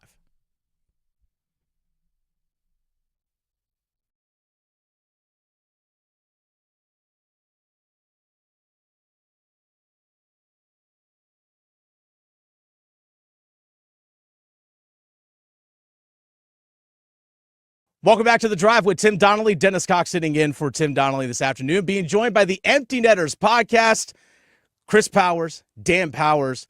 They have local ties here, by the way. Chris Powers, a Duke graduate, so ties here to the Triangle. And Dan Powers, a known Canes hater at times. So, Dan, let's actually jump right into this. I'm being kidding here with you at times. I know you've been critical of the Canes at times, so you know what? It's been fair criticism, but Game 3 coming up. Is it fair to say Canes in 5 now after these first 2 games, Dan? I think I said when we did our season or the playoff previews, I said Canes in 5. I think you did. Yeah. You did. I said Canes in 5. I won't lie. The way they're playing, how calm, cool, and collected they are, I would not be shocked if we saw a sweep. And we talked about the Devils, not necessarily the best team at home going into last year. So a sweep is on the table. But in my opinion, yeah, there's no way this series goes beyond 5 games. The Canes just look too solid, and my man Freddie Anderson shutting the door, slamming the door. Yeah, hey Dennis, we decided we're calling Freddie Iceberg the rest of the way because he's fresh as lettuce. Yep. And you hate the injury history, but I don't know, something about those not that many games on those legs. He's looking like a 25-year-old out there. We're loving it. Well, it's interesting that you bring that up, Chris, because this was the big concern going into the playoffs for the Carolina Hurricanes was, all right, they're going to ride Freddie Anderson on consecutive starts throughout the postseason. That's something we saw last year, especially in the Rangers series. I know you guys were very much invested in that second-round series between the Rangers and Canes watching that. Freddie wasn't great in that series because of the cumulative number of starts. Chris, do you think at some point, if let's say they take a 3-0 series lead, do they go Kochetkov Game 4? Is that something that you possibly see? It's such a great question, and something as native New Englanders we were dealing with as Bruins fans with the tandem that they had going for a long time. It's kind of like, what do you want to do? And honestly, Dennis, I kind of lean towards what the players think, because I've heard from the guys a lot there that they're like, listen, we just want to know who's behind us every night so we can play that game. And if he feels locked in, if he's liking the shots and the players are liking him back there, then I think you ride it out. But it's a really interesting call because he has to be honest with the team and everybody about how he's feeling, because while the lack of games early in the season gives him rest now, it also doesn't have your body in like ready to go play every other night playoff hockey shape. So that's just something you got to keep an eye on, right? Absolutely not. Yeah, Dan hates the tandem. All right. Absolutely not. Here's the reality, man. In the playoffs, if you have 2 goalies, you have 0 goalies. I genuinely believe that so passionately. And we know that these guys are the biggest competitors and they want to start every single night. And Freddie definitely is that type of a player.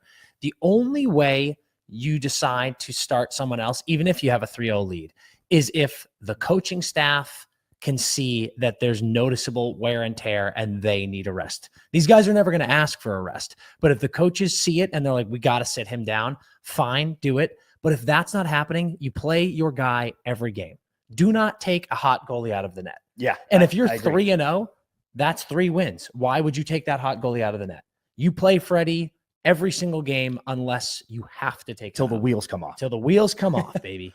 And that's a really fair point, because if you get that sweep or you win in 5, you're probably going to have 4 or 5 days of rest before the next series starts, just by the way the NHL schedules everything. So maybe, hey, go win early, go win fast. And Dan, I'll start with you on this one. By the way, Dan and Chris Powers, the Empty Netters podcast, check them out wherever you get your podcasts. Also on YouTube, they do an awesome job covering the NHL. All part of Almost Friday Media. Check them out on Instagram; they're a fantastic follow. But Dan, this series between New Jersey and Carolina, New Jersey isn't the team that really physically is going to wear down on Carolina. It feels like as this series goes along, even if it goes to 5 games, they might be, in terms of playoff fresh, feeling pretty good going into that second round. No question about it. I think this is the best round Carolina could have asked for. Honestly, you're looking at the Washington-Montreal series. Obviously, Washington off to a good start, but it's very clear in watching those games, Montreal's scrappy. They're young, they're quick, they're fresh, and you're seeing Washington get a couple of wins here, relying on how heavy they are for sure.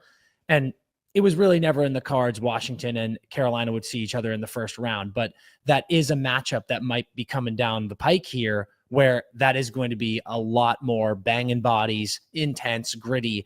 So yeah, you get this Devils team, even with Jack Hughes. I would have picked Carolina in the series. It's just the Devils, they're on a good trajectory, but it's not their year. Even with Markstrom, Carolina just looks so deep, so strong, playing as a cohesive unit. And it is kind of nice. You're looking at this series. You've got this younger, lighter Devils team that's not really banging you around too much. And yeah, you get through this in 4 or 5 games. You're not beat up too much. You get some more time to rest, get more time for Freddie to rest, get some practices in. You could not ask for a better first round setup for Carolina right now, the way it's looking. Say it with me, Dan. It could be just what they needed. It could be. Because truly, Dennis, it feels like, and no disrespect to the Devils organization, Dan said a ton of injuries and everything. I think that team has such a bright future. But right now, I almost view this as a tune-up playoff round for the Canes. Like, they got a team that they were like, we can comfortably beat them. We can get out of this healthy. We can get our stars going. We can get Freddie seeing the puck and then really roll that into some tough matchups coming up on the Eastern Conference. So I think they're thrilled. And you mentioned the depth scoring guys. And one thing that we've seen from Carolina, or actually we say we haven't seen from Carolina, is that top line of Sebastian Aho, Jackson Blake, and Seth Jarvis, outside of Jarvis' empty netter that he had the other night. Shout out to you guys.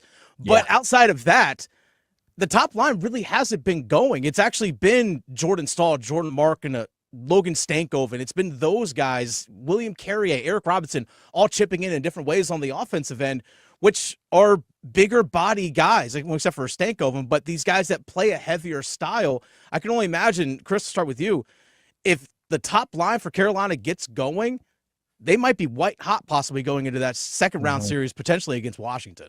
Couldn't agree more. We even said coming into the playoffs, because there's always some guys, every deep playoff run, there's a star on that team that goes cold, and the fans are freaking out, and it's a nightmare to watch, and they got the monkey on their back, and it's stressful, but it happens every year, right? And you cannot win the cup without guys on your middle 2 lines, let's call it, scoring some goals. I love the Stank Man. Playoff Stank Man we said was coming, and he showed up immediately. We love watching Taylor Hall in the playoffs. I think he's only has 2 assists right now, but he almost got one over the line in game 2, but he's everywhere. You know, those guys make such a massive difference in this run, and it lets the stars go, I know you need me eventually, but thank you for picking me up right now. Picking me up, and then I'll get you back round 2 or whenever it is, you know? I'm going to be honest, guys. I'm going to go full spin zone here. I actually think it's the greatest thing in the world when you are up in a series and your big boys aren't scoring. Yeah. Because, you know, I look at a guy like Sebastian Aho and I'm like, you're going to get scoring. Blakey too. Like you're going to get scoring. I'm not worried about you. It is that secondary scoring that you need to win a cup. And if that's not going, you will eventually hit a wall. It happens every single year to multiple teams. It's happened to the Bruins for the last 10 years. So it's awesome that they're winning games with some of these guys like Martinook. Ghost is getting on the score sheet. That's huge.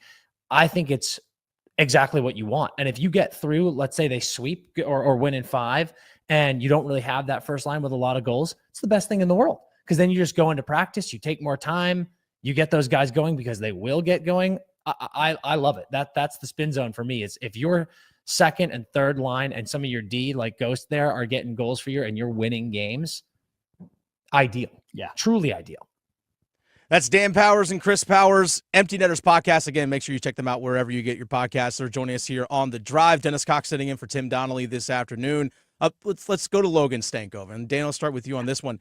A little bit of an unconventional way to get him on the roster, giving up Marty Necas and Jack Drury to get Rantanen. They trade Rantanen to get Stankoven with some bunch of picks and all that stuff coming in return. But sometimes I feel like with us here locally, we're a little bit too deep into it. So it's nice to get an outside perspective on the way the Carolina Hurricanes have been playing since Mikko Rantanen's gone. It seems like the cohesion on the team, at least from our perspective, they're much more cohesive. Everyone's bought in together, and everyone seems to have fit perfectly into their roles. The dramatics, man. Yeah. The dramatics pure, that came pure into drama. play with that whole situation. That was actually a very fascinating time because Canes fans, smaller market, holy moly, do you bring the passion every single day. And when that whole saga was going down, the amount of Canes fans sliding into our DMs, losing their minds, some of them yelling at us because we were saying this is a bad look. And I'll double, triple down. The way it all went down with Rantanen, tough look for the Hurricanes. Yeah. That said, incredible response. You get him. Sounds like he doesn't want to stay. He's clearly not playing the way he can play or the way he should be playing while he was there. You got to get rid of him. And you know what? You got a good return. Got good picks, and Stankoven is a great player now playing in your top 6. And I think the coolest thing about it has been like, yeah, sure, that was a really tumultuous, little over a month, but you get the job done. You don't let it linger. You don't try to hope, Rantanen gets in his groove here in Carolina and we'll see what happens in the summer. No. You make a deal happen and you move forward. You get it out of your sight, out of mind, and you start playing with this new, young, exciting player. And the way that the team, man, the way that these guys have gone, this will not be a distraction, and we will not allow the narrative of people saying big stars don't want to play here, they're not good enough. They've been fantastic since that trade, and they're rolling it right into playoffs. It's as good of vibes as you could possibly ask for. And you know what? I think it's awesome that Stank gets on the score sheet twice in game 1, and you've got Rantanen here who hasn't scored once in Dallas yet. So it's just like the vibes are high. Do you love it? Dan, I'll even add on to that, because having the stones to move on from Rantanen, knowing what the public is going to say, knowing what people like us are going to say on a podcast, having the stones to go, listen, he's not going to stay. Let's get something while we can. Yes. And I thought they got great return, considering the narrative was like, he's not going to re-sign. Your hands are tied, but they got great return. And I'm stealing this take from you, Dan. This Canes team for years, frankly, has felt disrespected. They say, no one talks about us. We always get written off. Even though we have great regular seasons, we're never the pick. I think they took that energy and doubled it because of this Rantanen thing. It's like the chip on their shoulder got so much bigger after this that they were like, we don't get talked about ever. This Rantanen thing happened. Now everyone's not talking about us. Everyone's if they are talking, they're laughing. And they were like, watch what we do now. And I'm seeing that on the ice. Like they look like a team that they're doing that us against everybody. Nobody believes in us thing. And they are buzzing right now. That's Dan Powers. That's Chris Powers. Empty Netters Podcast. Again, check them out if you just want to follow anything regarding the NHL and the playoffs. Follow them on Instagram. Follow them on YouTube. Wherever you find your podcast, check them out as well. Guys, thanks for your time. Really do appreciate it. Keep up the great work. Brother, always good to see you, man. Happy to join. Go Canes, baby. So that's Dan and Chris Powers of the Empty Netters Podcast. Big thanks to them for joining us here on the drive. Again, follow Empty Netters. Or if you just enjoy hockey, go check out the Empty Netters Podcast for sure. Max, it's that time. It's game day. Carolina Hurricanes on the road, taking on the New Jersey Devils. It's 4:33. It's time to get our first goal score predictions, folks. So make sure right now you call in. Give us your first goal score prediction. We need 3 contestants. 919-860-5326. 919-860-5326. Need your first goal score prediction. Who scores for the Carolina Hurricanes and in what period? And if you get that correct, you will win the ultimate sim racing experience at Apex Racing Lab. Rev up your engines at Apex Racing Lab, the Triangle's largest sim racing destination. Experience the ultimate thrill with 20 cutting-edge simulators, expert instructors, and world-class virtual tracks. Located in Cary's McGregor Village in Greater Raleigh, visit Apex Racing Lab today and unleash your racing passion. Learn more at ApexRacingLab.com. Again, ApexRacingLab.com. We need 3 contestants. 919-860-5326. Need your first goal score prediction. Need to know who the goal scorer is going to be. Need to know what period they're going to score. If you want to throw in there the little extra of how they're going to score the goal, is it a power play? Is it a shorthanded goal? Is it 5-on-5? Is it a tip-in? Is it a point shot? You let us know. One-timer. Tell us how it's going to happen. By the way, if you make a prediction of shorthanded goal, we have a rule now here on the drive. If you're saying, for example, hey, I'm going to go with Seth Jarvis with a shorthanded goal, you need to tell us who's sitting in the penalty box for the Carolina Hurricanes. Okay? You need to tell us who's the one sitting in the penalty box for the Carolina Hurricanes. We actually have a few predictions coming in already, by the way. We have a few predictions coming in already. We actually had Travis say Taylor Hall first period on the power play. I like that. Paralyzed Coyote on our YouTube live chat said Jordan Stahl in the second period, sticking with that third line hotness, fully acknowledging that it's probably going to be a strong start in the first period from the New Jersey Devils. Ali B says Jackson Blake in the second period, probably a greasy net front type of goal. So that's where we stand right now. Again, those are the online submissions. Let's actually get to our 3 contestants. Let's go to Brian in Holly Springs. Brian, who scores the first goal for the Carolina Hurricanes tonight in Game 3, and in what period? It's going to be our assistant, Aho. It's going to be in the first. And since he didn't shoot on net last game, he will have plenty of ammo this time. Okay, what does the goal look like here? We're talking like a 5-on-5? It's even up 5-on-5, probably within the first 8 minutes of the game. Okay, all right, within the first 8 minutes. I like that. Stay on the line.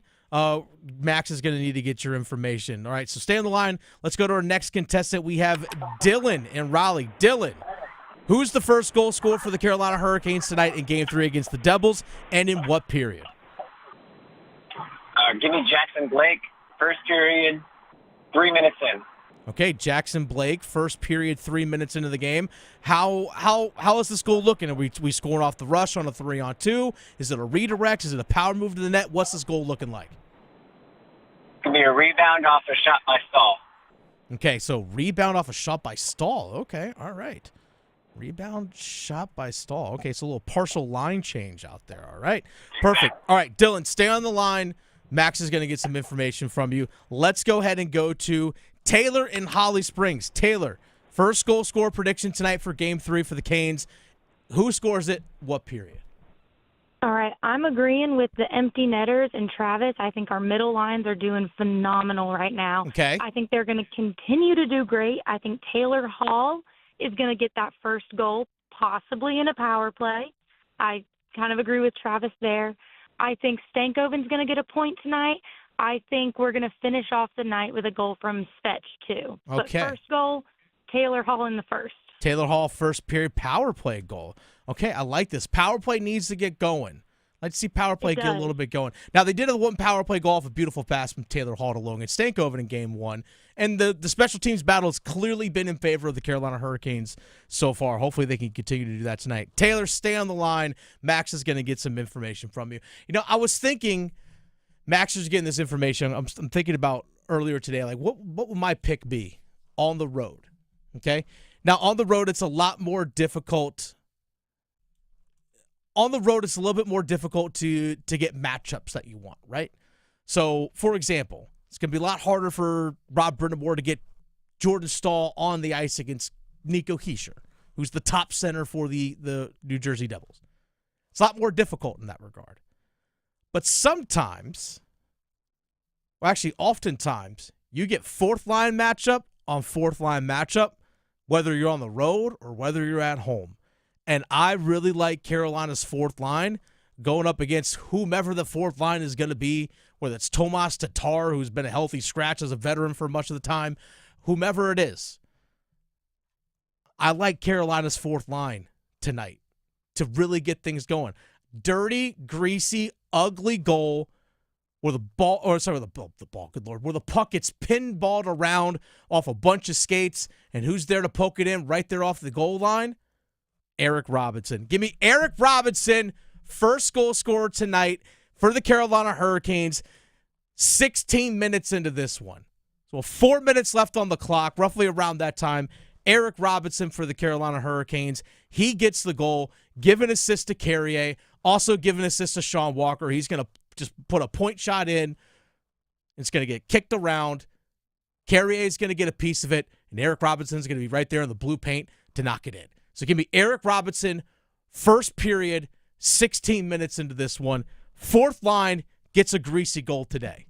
That's the one thing you can always count on, even on the road to the playoffs. You're generally always going to get fourth line matchups against fourth line matchups. Now, there are certain situations, for example, if there's an icing call and the fourth line gets stuck out there on their own defensive end, other teams generally going to come with one of their top two scoring lines as a way to counter that. But generally, fourth line goes out, other teams' fourth line goes out. It's just kind of how things work in hockey. So give me Eric Robinson, first goal. It's a greasy one in the first period. Max, give me your first goal score prediction tonight for the Canes. I love that love for the grinders, yes. The bottom six grinders. They're built for this hockey. The thing is, everybody probably feels the same way. We like to be original with these scores. We don't want to take someone else's prediction. I'm a big Taylor Hall guy. Okay. On that, he's big on the power play, and I probably would have gone with him, but I have to buck the trend a little bit. And I'm gonna go off script, and I'm gonna go with Jacob Slavin in the second period. It's gonna be a gritty game, a lot of defense. He's gonna exert his prowess over the Devils, and then I think at some point in the second he breaks the seal, maybe throws in a wrister with some screens in front, finds the back of the net on Markstrom. Okay, Jacob Slavin in the second period. Okay, why no goal scoring in the first? Just be like a 0-0 first period, a lot of neutral zone. Like the Devils used to be like 20 years ago, maybe a lot of trapping in the neutral zone, and maybe the shots will be like 5-4. I know that's not super realistic when you're playing against the Hurricanes, but I don't know. First period in game 2, Carolina had 2-3 shots on goal? Wasn't a whole lot. At least early in the game. I think it was 7-2 shots on goal in favor of New Jersey early. Hopefully a better effort than that. But I'm just saying maybe more of a defensive battle, a little bit of a rock fight started out. Well, let's get the puck out of the zone.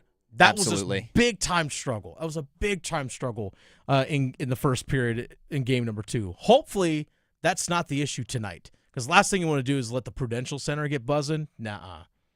Don't let that happen tonight. All right, so first goal score predictions. We have Brian in Holly Springs, Aho in the first. Dylan in Raleigh says Jackson Blake in the first. And Taylor from Holly Springs says Hall in the first. I'm going Eric Robinson in the first. Max is going with Slavin in the second. So if Slavin scores in the first, you know where to direct your anger.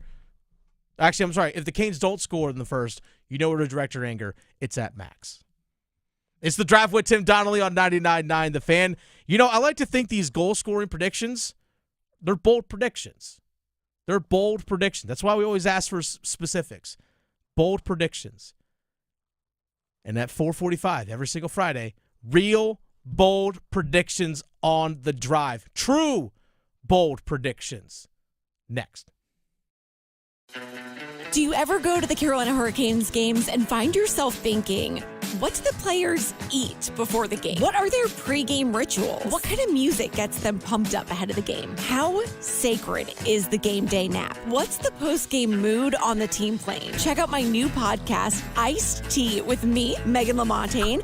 I get to talk to people who spill the tea on the Carolina Hurricanes. Listen to Iced Tea in any podcast app or watch the show on the Fan YouTube channel.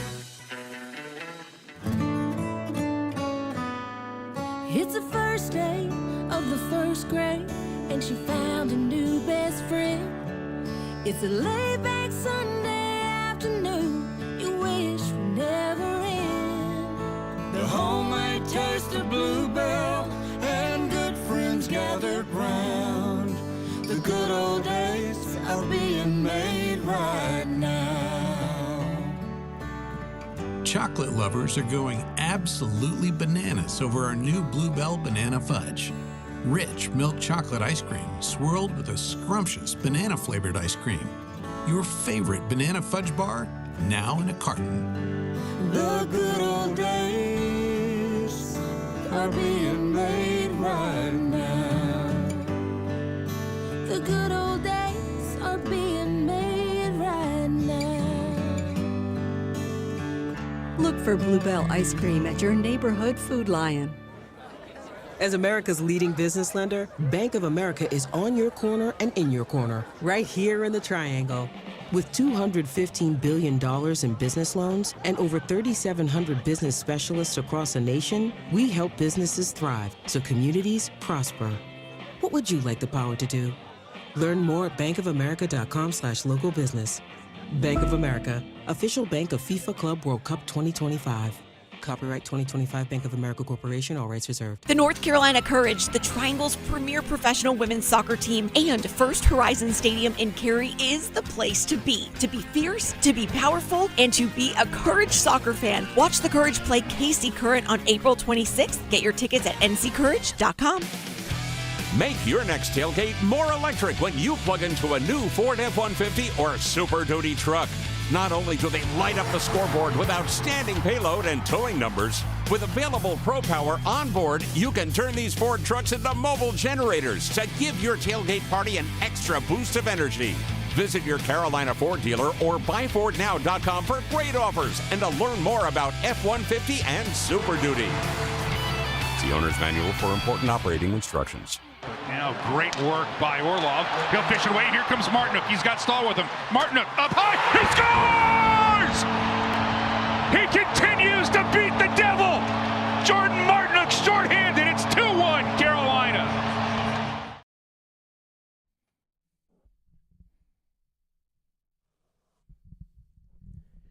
Game 3 tonight, right here on 99.9 The Fan. Canes Devils.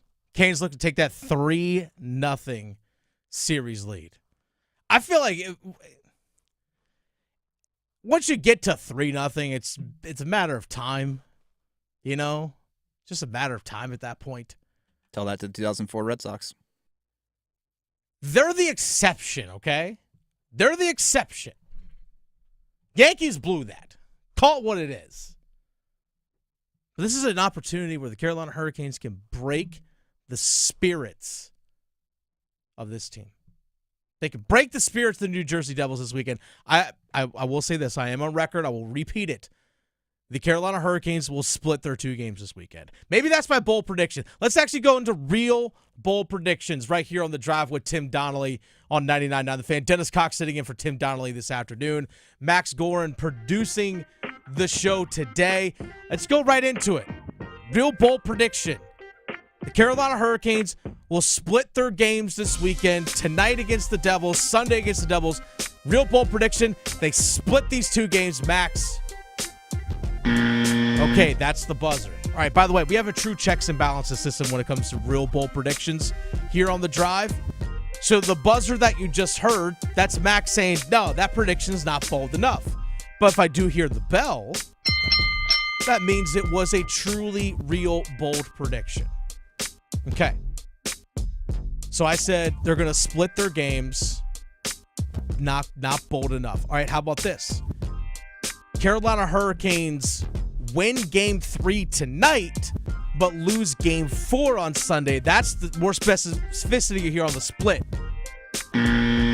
Not bold enough. Okay, how about this? Give me some details, man. Okay, I'm getting there. Carolina Hurricanes win Game 3 tonight, and Freddie still gives up only 1 goal.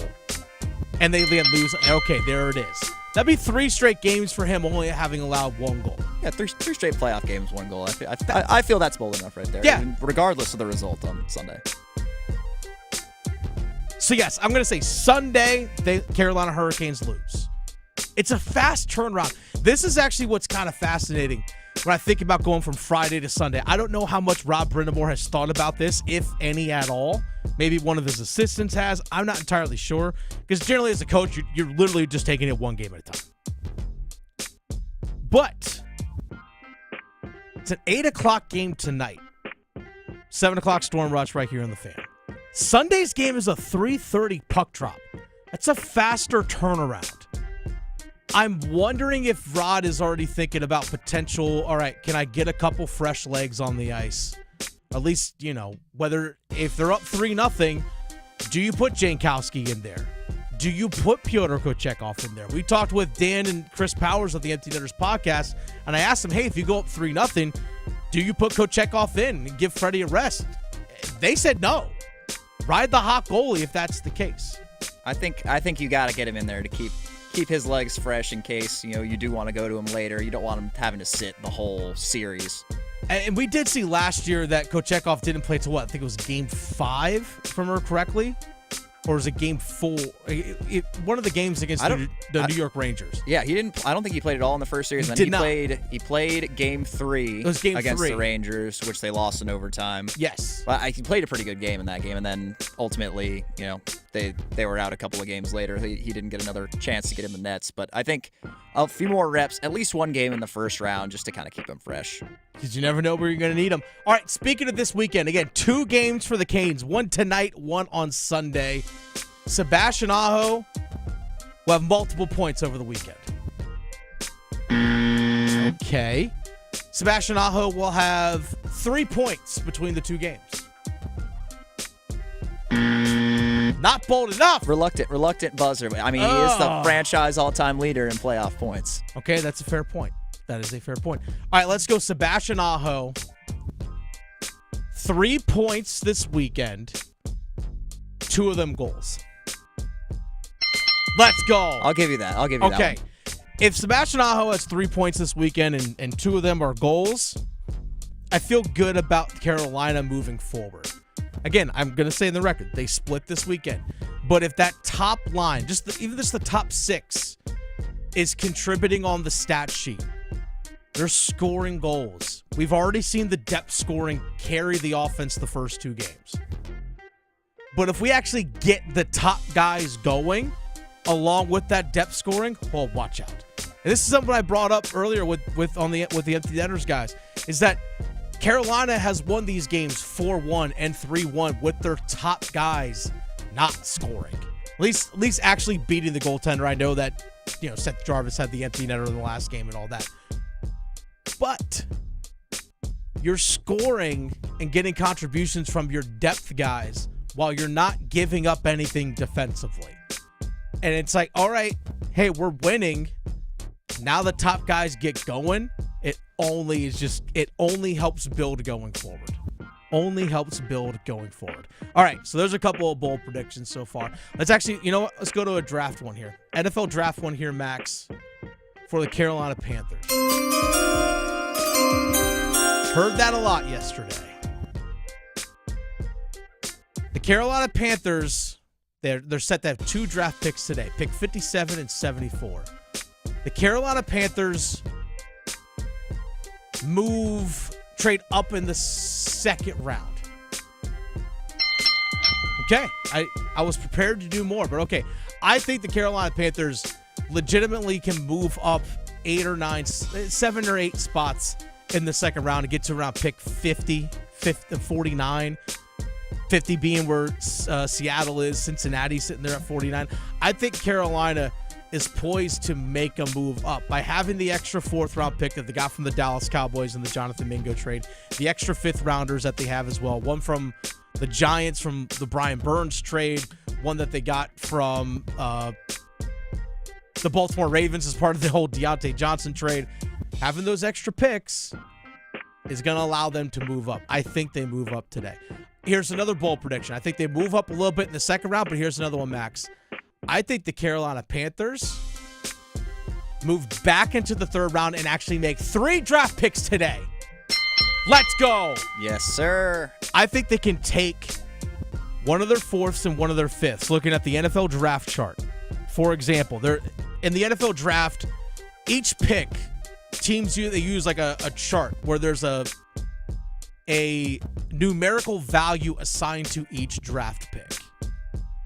And then, so when you're making draft day trades, hey, I want to give you a 3rd and a 4th to possibly move up to take this one person. So when you're trading picks on draft day, generally what you want to have is that the numerical values be equal, or at least somewhat equal.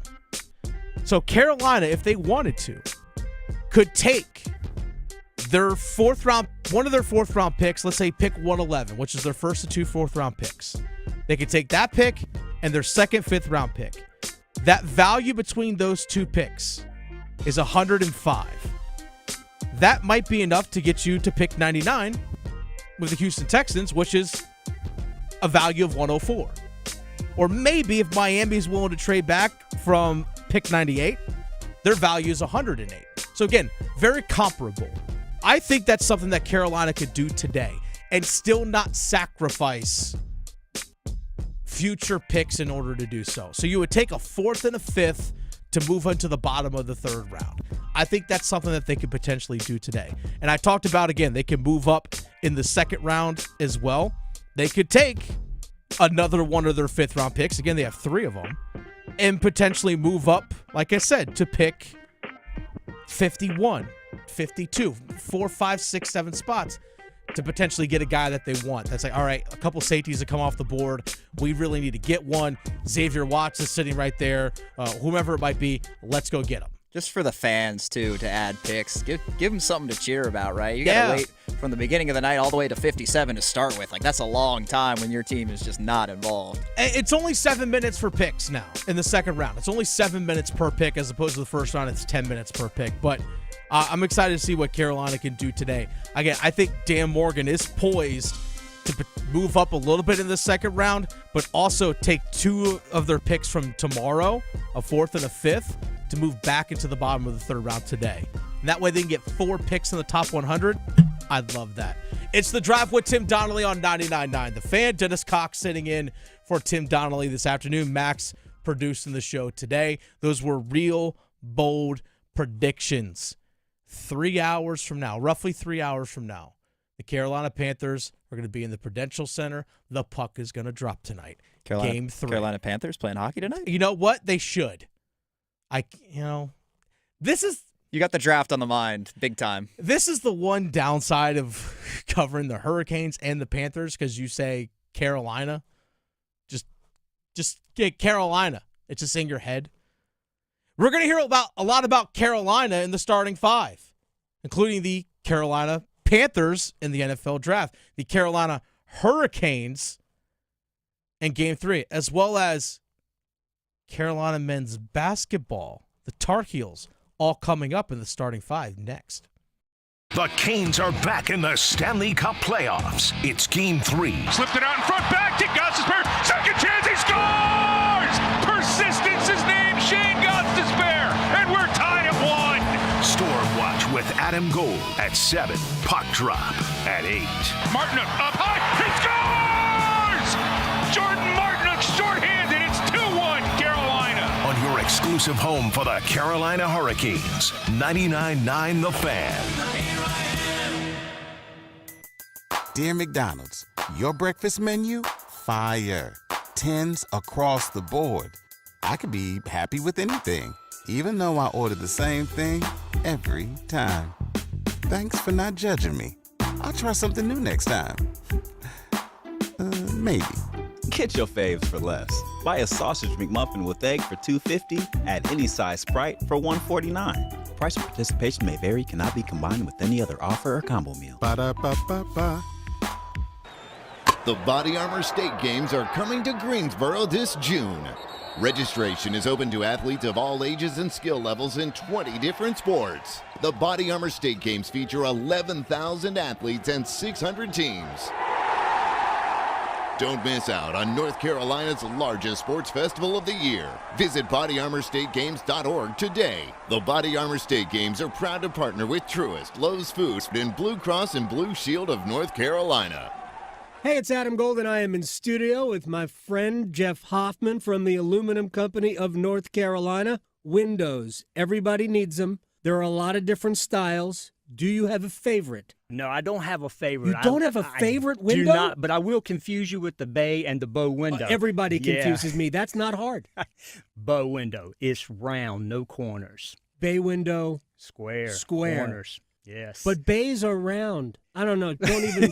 Don't use me as a guide there. But we have a lot of different choices. Yes, we do. We got double hung. We have the arch windows, all kinds of different shapes that we can do. We have slider windows, casement windows, and they come in several different colors, a lot to choose from. We'll come out, walk through the project with you, assess any kind of rotten wood, take care of that as well, and then install whatever you choose. Incredible high-quality windows as well. 800-672-4348. AluminumCompany.com, 800-672-4348, AluminumCompany.com. A torn ACL, stress fracture, aching back, a hip that's had it, life on hold, and all you want is to get it back. Enter Wake Orthopedics. Our fellowship-trained orthopedists do it all. General, sports, pediatric, joint replacement, fractures, spine, prevention, advanced diagnostics, progressive treatments, minimally invasive procedures, surgeries, and more. Visit wakemed.org/wakeortho and get back your life. I'm attorney Brian Ritchie. Getting hurt in a car wreck comes with all kinds of stress and frustration. But when you call me, I'll be on top of all of it. So all you need to worry about is getting better. If you've been injured in a car wreck, I'm on top of it. Contact us at ritchielaw.com. Broadcasting live from the Lenovo Studios. WCMC HD1 Holly Springs. 99.9 The Fan. The Triangle Sports Leader. Good afternoon, everyone. I'm WRAL meteorologist Mike Mays. A few spotty showers around this evening, maybe a storm. A little bit of an increase in coverage tonight, below 65. About a 40% chance for showers and storms on Saturday. It's 83. Cooler and less humid on Sunday. Weather update brought to you by Newcomb & Company, where your comfort is their business. Visit newcombandcompany.com. 5 o'clock check of your money at the closing bell. Dow Jones up 20 points to 40,113.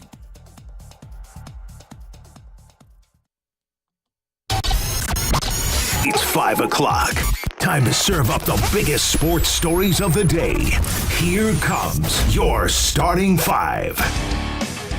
It's the Drive with Tim Donnelly on 99.9 The Fan. Dennis Cox sitting in for Tim Donnelly this afternoon. Time for the starting five. Max producing the show today. Time for the starting five, brought to you by Ritchie Law Firm, injury lawyers. Injured in an accident? Ritchie Law is on top of it. Visit ritchielaw.com. RICCILAW.com. Let's go and jump right into the starting five, starting with number 5. Count them. 1, 2, 3, 4, 5. With the 8th pick in the 2025 NFL Draft, the Carolina Panthers select Tetairoa McMillan. Oh. Wide receiver, Arizona. So they go offense, and they go Tet McMillan, who is technically the second wide receiver chosen tonight. And it's the kid from Arizona coming out, and he is going to join this offense in Carolina. So that was a big thing here in the state of North Carolina. We're going to get into the starting five, later in the starting five, specifically about Tetairoa McMillan. But the draft was last night, and we really haven't touched on some other things that stood out in the draft yesterday. Obviously, we've been focused on what the Carolina Panthers need to do today. Also about what they did last night in drafting Tetairoa McMillan. We'll dive into that a little bit. But there's a couple fun things that stood out to me in the draft last night. And that was, for example, Will Campbell being drafted by the New England Patriots 4th overall. Offensive lineman, left tackle out of LSU. And he was asked right there on the podium after he was selected. He had tears in his eyes. You talked about like working hard to get to this moment, and just how you could see and feel how much it meant to him. And he was asked about protecting Drake May, what he's going to bring to that offensive line into that locker room and everything, and also about, again, protecting the quarterback and Drake May. And he said, I'm willing to die for these guys. And it's just like, yo, I'm like, that's a guy I want to line up for. It's like, I am willing to lay my life down and die for these dudes. I'm like, yo, okay. That's a guy you want in your locker room. That's a guy I want to have on my team. Will he be good or not? I don't care. I want that guy on my team. It's like that. I was like, that's what he said with like tears in his eyes, and you could tell he meant it. And it's just like, yo. And Drake May even reposted the video of him on X, and it was just like, love this guy already. I was like, well, yeah. Willing to lay down for you to protect you. It's like, good for him. I mean, it's awesome. Like, and congrats to all these guys. And another guy, Maxwell Harrison, Kentucky, defensive back, selected 30th overall. If you watched the draft last night, the guys that were in the green room that are actually up there in Green Bay at the draft, when they got their name called and they're walking out to the stage to meet Roger Goodell, before that, they put their hat on, they're looking in the mirror. It's kind of the thing that they do with the draft. There's Maxwell Harrison, the defensive back, the corner from Kentucky, was given, like, you could tell on his face, all those guys walked right by him in the green room. And Maxwell Harrison showed every single one of those guys so much love.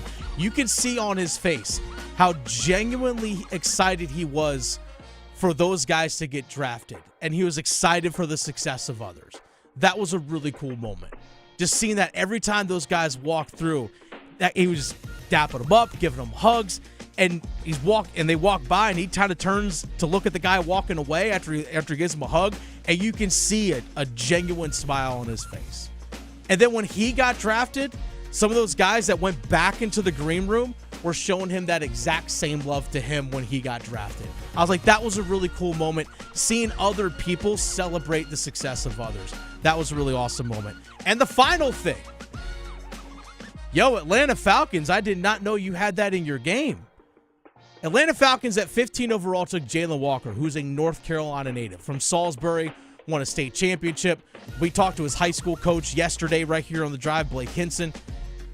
Fun conversation with him. And then Atlanta, which, by the way, had very few picks coming into the draft. I think just 5, if I remember correctly. They traded back into the first round and took James Pierce, also a North Carolina guy from just outside Charlotte. I wonder if they called Jalen Walker and said, hey, when you're driving down I-85, on your way through, like, will you stop in Charlotte and pick up James Pierce along the way? I wondered if that's what they did, because that's Atlanta going for Jalen Walker, versatile linebacker, edge rusher, and then arguably the second best true pass rusher in this class after Abdul Carter and James Pierce. Like, Atlanta going after it on defense. And also, final one here, pick number 22 in the draft, Omarion Hampton from North Carolina, going to the LA Chargers. If Jim Harbaugh, their head coach, could build a running back that fits his system in a lab, it's Omarion Hampton. That's like a match made in heaven. For not only the Chargers, but for Hampton, perfect fit. Absolutely perfect fit. Omarion Hampton should thrive out there in LA with the Chargers. Absolutely thrive. Congrats to all those dudes. All right, that's number 5. Let's go ahead and get to number 4. 1, 2, 3, 4, all together. I want to be very clear. This is not a rebuild. We're going to be in the top part of the ACC next year, and we're going to the NCAA tournament. This is not something that's going to take a whole lot of time. All right? This is, make sure you got that on camera. Yes, make sure you have that on camera, Will Wade. Because guess what? Will Wade just pulled 3 dudes out of the transfer portal in the last 24 hours. NC State men's basketball coach. As the portal turns, NC State got 3 guys in the transfer portal. They got Jerry Dang from Florida State, 6'9" guy. They also got Colt Langdon. Colt Langdon transferred from Butler from right here in Raleigh, Millbrook High School. All-time leading scorer at Millbrook High School right here in Raleigh. He's coming home. He has 4 years of eligibility because he redshirted this past year, so a true 4 years of eligibility. And they also got Terrence Arsenault, a guard, reserve guard, backup guard from Houston. Arsenault played 40 games this last year for Houston, had 6 starts as well, averaged about 6.5 points per game, but brings that championship experience. He was just playing in the national championship game just a couple of weeks ago. It's a lot of solid pickups for a team that has been needing to fill out their roster. I think up until today, they only had like 5 or 6 guys for next year, and now they pick up 3 in one day. That's including some bigs, which they have desperately been missing. So. They absolutely have. Even though the tallest guy is still only about 6'9", but yeah, Jerry Dang, 6'9", coming from Florida State. He initially started at Hampton, so this is gonna be his 3rd school in 3 years. However you feel about that, it's what it is. But averaged about 8 points per game last year for Florida State. And then coming in now, you have also Colt Langdon, who is a 3-star recruit. Again, did not play this past year. And Terrence Arsenault coming in. Will Wade's starting to fill out his roster. But like you mentioned, Max, the size is the big question mark. They have a bunch of guys that are 6'6", 6'7", 6'8", 6'9", and a couple of smaller guards. But it's kind of like Carolina from last year. Like UNC, unless there's a 6'11" guy or a 7-footer that they're able to snag up here in the next coming days. I haven't peeked through the transfer portal yet to see. But unless he gets someone of that size, it's a major question mark. Still about size, but again, this is part of the process of when you are a new coach and the transfer portal, the way things exist. But nonetheless, Will Wade gets 3 guys out of the transfer portal. I'm actually excited about the Dang pickup. Again, 6'9", long. I mean, fits that Florida State profile, hence why he was probably part of Leonard Hamilton's team this past year. But even Arsenault, as a 6'6" wing/guard, brings that pedigree of just that experience of having gone all the way to a Final Four and to a national championship game, much like what Mason Gillis brought to Duke last year. Not saying Terrence Arsenault is Mason Gillis. The point is Mason Gillis at Purdue was a reserve player that transferred to Duke and brought that experience of getting to a national championship game from Purdue. What I really like about these is all 3 of these guys got multiple years of eligibility. 2 years for Dang and Arsenault and 4 years for Colt Langdon. Yeah. So, if they can build a program, Will Wade can convince them to stick around for a little bit, could be meaningful pieces down the road. All possible. They're not the only team to get something out of the transfer portal. Let's get to number 3. As they get it back out to R.J. Davis, 13 on the shot clock. Crossover, step back, triple, count it! Oh, yeah. So, UNC was not, North Carolina State was not the only team to get someone out of the transfer portal. North Carolina got a guard transfer, Jaden Young from Virginia Tech. 6'4" guard this past year for Virginia Tech. Clearly, there's been an emphasis on size. By the way, he's from Goldsboro. That's where he was born. He was born in Goldsboro. Jaden Young was. Played high school basketball out in Greensboro. So he's a North Carolina guy. This past year, averaged 8.1 points per game. Played in 32 contests. Shot decently from the floor. Not great from 3. 29.6%. So, but again, 8 points per game nonetheless. Another guy that can handle the ball, knows what it's like playing in the ACC. And again, there's this emphasis on size for UNC. Look at all the guys that they brought in through the transfer portal. From Henry Visar, 7-footer. Bringing in guys that are 6'11", 6'9", 6'8", 6'6". Now a 6'4" guard. They're going to be a much bigger team next year than what they were this past year. It's a much larger lineup. There's clearly been an emphasis by Hubert Davis saying, hey, look, we were simply too small this past year. One of your guys is actually going to the NBA draft in Drake Powell, who declared for the draft last week. He had to play out of position. He played much of the season at the 4 at 6'6". His athleticism and his build should have been playing at the 3 all season long. But out of necessity early on in the year, he had to play out of position. And it was just simply a small team. Simply a small team. Kind of looking similar to the construction of their neighbors down the road, NC State. Yeah, NC State. Yeah, very much so. But I will say this, though. Will Wade just got here. Hubert Davis has been here. So there's a difference there. But they were a smaller team this year. And you can see Hubert Davis trying to build up the size of that team. Now, will there be cohesion? That's always the big question mark when it comes to the transfer portal. When you bring in so many guys from different places where you're having to rebuild your roster virtually every year, it feels like. I mean, outside of Seth Tremble, do they really have any major contributors that are coming back? Well, I guess Van Allen Lubin, but his name's in the transfer portal, even though he said he's not transferring and he's coming back to Carolina. It still went in the transfer portal because, I don't know, it's all complicated. It's what it is. But UNC got another 6'4" guard into the backcourt. Keeps on adding up. That's number 3. Let's get to number 2.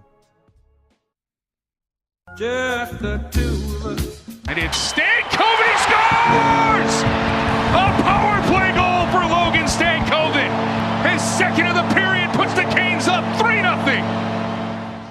That was a heck of a rip, by the way. The ping that you can hear on that shot from Logan Stankoven back in game 1. Oh, my goodness. So satisfying. Well, hey, easy there, buddy. Easy there, Max. This is a family-friendly show. But game 3 tonight between the Carolina Hurricanes and the New Jersey Devils. This one's on the road. First time Carolina's going on the road in these playoffs. It's an 8 o'clock puck drop. 7 o'clock Storm Watch with Adam Gold right here on The Fan. Now, I'm wondering for Carolina, game 1 started at 3 o'clock. Game 2 started at 6 o'clock. Game 3 starting at 8 o'clock. Game 4 starting at 3:30. Can we get a normal start time, please, in this series at some point? Maybe it's game 5 when they clinch it. I don't know. But I would like to see. I'm just curious about athletes. I mean, just people in general. We are creatures of habit. We just simply are. We're creatures of habit. And I'm wondering how much this is just throwing guys off. I don't know. I mean, obviously both teams have to deal with it, but I'm curious what an 8 o'clock start time tonight is going to do. I don't know if it's easier to be on the road to do it as opposed to being at home. I don't know. I'm not in those guys' shoes. But the routine is definitely a little bit different. Now, you heard that goal, that highlight that Max played as we were coming back, starting here, number 2. That was a power play goal. Carolina has dominated the special teams so far. They got a power play goal in game number 1, and they got a big-time shorthanded goal in game number 2. Being game-winning goals, by the way. Rob Brindamore earlier today after morning skate talked about how the power play, it's been good, but it needs to continue to get better. Well, it's been actually pretty good. I mean, we've had a lot of good looks. The first power play the other night wasn't great. We didn't do anything, but then the last one we were really good, didn't score. But, that's really how you have to gauge it. You know, everyone gets caught up in numbers all the time, and you got to create the opportunities, and then, that's all you can really hope for. So I thought we did a good job there, and, we know how important that whole time is. So we got to, continually to get better. I mean, you do have to score, but you got to get the chances first. In game number 2, what he was talking about in the last game, that first power play that came in the first period was, not really much of anything came from it. But it's the way Carolina played that earned them a second power play at the end of the first period, where I feel like that's where they kind of started to build a little bit of their offensive confidence with the puck on their stick, because you saw a lot more crisp passing. You saw the puck move a lot quicker. You saw people actually moving their feet and not be so stagnant in the offensive end, which I think was a massive thing for the Carolina Hurricanes. And I think that's one of the reasons why, obviously, there's the reset going into the second intermission, but I felt like that was a little bit of a turning point. And then when they came out to start the second period, they built off that. They were super sharp to start the second, and they took control of the game. A power play can be successful, I'll use air quotes here, successful, without necessarily it being a goal. Because you can get a lot of really good looks. Goaltender might make a couple crazy saves, but you are putting and applying pressure on your opponent, and you are building and gaining momentum off of it. That could be a successful power play. It doesn't always have to be. Did you score? Yes or no? I know it's a results-driven thing, but sometimes a power play can stink, and then off the rush, you just make one good pass, and puck sneaks through a goalie. Oh, it's a power play goal, when really the power play as a whole didn't look good. So again, how can this team build momentum off the power play? I'll say it again. I think they split this weekend. Game 3 tonight. I think Carolina wins Game 3 tonight. I think New Jersey takes Game 4. That's just how I view it. I think they split games this weekend. And we'll be back here on Tuesday for Game 5 at Lenovo. Clinching series. That's number 3. By the way, again, puck drop tonight. It's not till 8 o'clock. Adam Gold, Stormwatch, right here on the Fan. 7 o'clock tonight. All right, that's number 3. Oh, so that's number 3. Game 3 is tonight. That's number 2. Let's get to number 1. The one!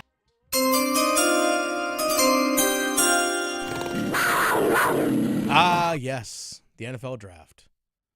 Carolina Panthers last night selected Tetairoa McMillan, wide receiver out of Arizona. Believe it or not, Max, did you know Tetairoa McMillan, Southern California guy. Bryce Young, Southern California guy. Dave Canales, California guy. Heads Carolina, tails California. They're right here in the old North State now, all together. Tetairoa McMillan, believe it or not, already this offseason, been throwing and catching passes from Bryce Young. Been doing that already. There's already a connection being built. There's already a little bit of familiarity between these two. And Tetairoa McMillan earlier today got to Bank of America Stadium, got into the state of North Carolina, and discussed his connection with Bryce Young. Yeah, I mean, we both from Cali. Got the chance to play against each other in high school. Just been seeing each other's growth as far as men and football players. And, just as a receiver, it's a compliment to have a quarterback that trusts in you already. And, at the end of the day, I still got to come in here and earn his respect, earn his trust. But, he believes in me, and that's all I need in my quarterback. Earn respect, earn trust, not only from your quarterback, but the rest of your teammates as well. There was, it came out pre-draft that Tetairoa McMillan at one point early on in his career said he wasn't a big fan, doesn't watch film. Not a big film guy. I don't watch film. I don't do that. And he acknowledged it. He was asked about it. And earlier today, he said that, hey, I was young, I was dumb, but I've matured a lot since then. That's how you earn the respect of your teammates. Max, do you have that soundbite? Let's go on and play. Let's hear from Tetairoa McMillan himself. I mean, yeah, that was from my freshman year of high school. I definitely have grown, have definitely matured since that.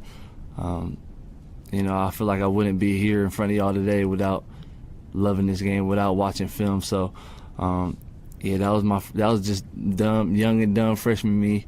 I definitely, matured from that for sure. Yeah, a lot of people do dumb stuff when they're freshmen in high school. Not gonna lie, I was a freshman in high school. I don't want to watch film. Let's just go play. He did correct himself. He did mean freshman in college, but still, But yeah, even freshman in college. I mean, yeah, he's like, I just want to go out there, like, tell me where to run. Throw me the ball. I get it. But that was 3 years ago, 4 years ago, whatever it was. Again, matured since then. That's, again, how you earn the respect of your teammates. And this is something we got to keep in mind when it comes to what Dan Morgan, Dave Canales, the culture that they are trying to build on this team. If they learn through the draft process that he still doesn't like watching film, doesn't put in that extra work, he wouldn't be a Carolina Panther. As talented as he is,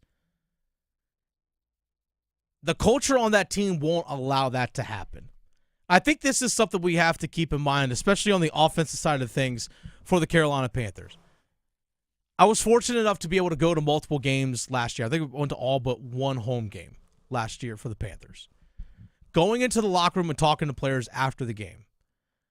A player that I got a chance to talk to a couple times, just he and I one-on-one, Jordan Matthews, the tight end.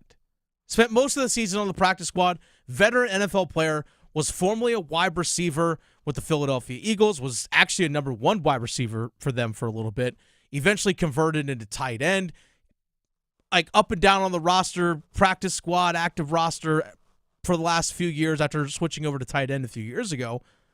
But I remember talking to him in that locker room. He understands that his purpose there is not necessarily to always just be on the field and finding ways to help in that sense, but he's teaching young guys, even like Tommy Tremble, who was last year was in his 4th season going into year 5, teaching guys like Jatavian Sanders, who was a rookie, about how to be pros, how to handle things professionally, how to handle expectations. When there are failures on the field, how do you handle that? So he helped out in that regard. Even helping with younger guys like Xavier Legette and Jalen Coker, and also Adam Thielen being a massive part of that as well. So Tetairoa McMillan coming in, if there are questions about the work ethic or the compete level or any of those kinds of things, Dan Morgan and Dave Canales have pretty high confidence that that's not an issue. Because that's actually been a major question about Tetairoa McMillan. Is he consistent with his compete level? Is he consistent with his production? If you actually look at this past season, you look and say, we had over 1,300 yards. He had 8 touchdowns. Well, 300 of those yards came in game 1 against New Mexico, along with 4 touchdowns. He had as many games of 70 yards or less receiving than he had of 100-plus yards receiving this past year. That's a pretty wide discrepancy. The game after he played against New Mexico to start the season last year. So game 1 last year, 10 catches, over 300 yards receiving, 4 touchdowns, all over the highlight reels. You know what he did in the next game? Game 2 of their season for Arizona? 2 catches, 11 yards. That's what I'm talking about. He had 4 touchdown catches August 31st. Oh, easy for me to say. August 31st of last year, week 1, he had 4 touchdown catches. He didn't have another touchdown reception until late October. So again, there are questions about consistency. They are valid. But his skill set and what he could potentially grow into be, if you're a Panthers fan, should get you excited. But there are valid questions about not only his consistency, but his compete level. But also there are valid questions about, are the Carolina Panthers doing enough to build their defense, not just for this year, but for long term as well. Both things can be true. You can love the potential of what Tetairoa McMillan can bring for the Panthers offense and what he can do with Bryce Young. You can love that and also at the same time be critical of what the Panthers have done defensively in terms of their lack of draft picks and their lack of talent on that side of the ball, especially after a historically bad season on defense. Both things can be true. Draft tonight, Panthers have 2 picks as of right now. In the second round, they have a pick 57 overall. In the third round, they have another pick 74 overall. Those guys have to be defensive players, plain and simple. It's The Drive with Tim Donnelly on 99.9 The Fan. That's the starting 5, brought to you by Ritchie Law Firm. Brought to you by Ritchie Law Firm, injury lawyers. Injured in an accident? Ritchie Law is on top of things. Visit ritchielaw.com. Again, ritchielaw.com. We need contestants for the numbers game here, Max. Your last chance to win a pair of tickets to see Linkin Park with special guest grandson on the From Zero World Tour 2025 at the Lenovo Center on May 6th. That's like a week and a half away. If you want a pair of tickets to see Linkin Park with special guest grandson, call now, 919-860-5326. 919-860-5326. This is your opportunity, last opportunity, to win a pair of tickets to see Linkin Park. We need 2 contestants for the numbers game. If you win the numbers game, you get a pair of tickets. 919-860-5326. Numbers game next. Need more Stanley Cup chatter, Canes fans? Listen afternoons at 12:15 and 4:15 for our Cup Check-In. Served up by Carolina Ale House. Adam Gold talks with hockey's best, past and present, bringing you the latest insight on the chase for Lord Stanley's Cup. It's the Cup Check-In on 99.9 The Fan. Served up by Carolina Ale House. Come to Carolina Ale House Cary for away game watch parties throughout the playoffs, or visit CarolinaAleHouse.com/Canes. Need a spot to cheer on the Canes? Join the Carolina Hurricanes crew at Carolina Ale House's Cary location for away game watch parties. They'll have giveaways, prizes, and more. Yeah, even Stormy will be there. Weather permitting, there'll be a lawn party with a giant TV next to the restaurant. Bring a folding chair and cause chaos. Carolina Ale House is an official partner of the Carolina Hurricanes. Come to Carolina Ale House Cary for away game watch parties throughout the playoffs. Or visit CarolinaAleHouse.com/Canes for more info. Carolina Ale House. Ale, yeah. Welcome to Staples. Hi, I hear Staples prints it all. Oh, you bet. Posters, banners. Can you print it all for Mother's Day? Oh, of course. Photo gifts like canvas prints, photo puzzles. Can you print it all for graduation? Sure can. Custom cards and invites. Can you print a huge banner with the grad's picture? Oh, definitely. Even an embarrassing baby picture? Oh, those are the best kind. I know, right? Print it all for moms and grads at Staples. And right now, get 40% off custom cards, invites, and photo gifts. N75 exclusions apply. Visit staples.com/print for details. What up, fellow Gen Xers? Elizabeth Banks here. As the original Latchkey kids, we took things into our own hands, like house keys and video game controllers. And now it's time for us to do it again, because the recommended age to get vaccinated against pneumococcal pneumonia has been lowered to 50 and older, even if you're healthy. We're at over 6 times greater risk compared to adults under 50. So go to vaxassist.com and schedule. Gen X, this is our shot. Sponsored by Pfizer. Doesn't the North Carolina Education Lottery Winners Club give the best massages? I've never felt so relaxed. Thanks to this month's scratch-offs, this is our life now. It's like winning again and again and again. This month's scratch-offs pack over $150 million in total prizes. The Winners Club awaits. Must be 18 to play. Approximate overall odds of winning range from 1 to 3.8 to 9.88. Problem gambling helpline 877-718-5543. Hey, it's Tim here for All-Star Dog Training. We all remember the late, great Ripken grabbing bats with the Bulls, the tee with State. Well, we have the man behind the dog here, the trainer, Michael from All-Star Dog Training, joining us. Michael, I know you're rebranding a little bit, something to honor Ripken. Absolutely. We wanted to honor Ripken's legacy, and we thought, what better way to start our rebrand, and came out with All-Star Dog Training. We all know Ripken, but his full-blooded brother, Champ, has taken over some of his legacy as well. Absolutely. He debuts this Durham Bowl season. Another great way to honor the late, great Ripken is to make all of the dogs in the triangle the best trained possible. He was so impressive. What services do you offer for dog owners around here? We start everyone with the free consultation, and from there we go from puppy classes all the way up to board and trains, private lessons, and day trains. Anything you can think of, we try to do for you. Now, how can they contact you? Where are you located? We're located in a 5,000 square foot facility in Apex, but remember, we'll always come to your dog too. Same All-Star team, new All-Star name, allstardogtraining.com.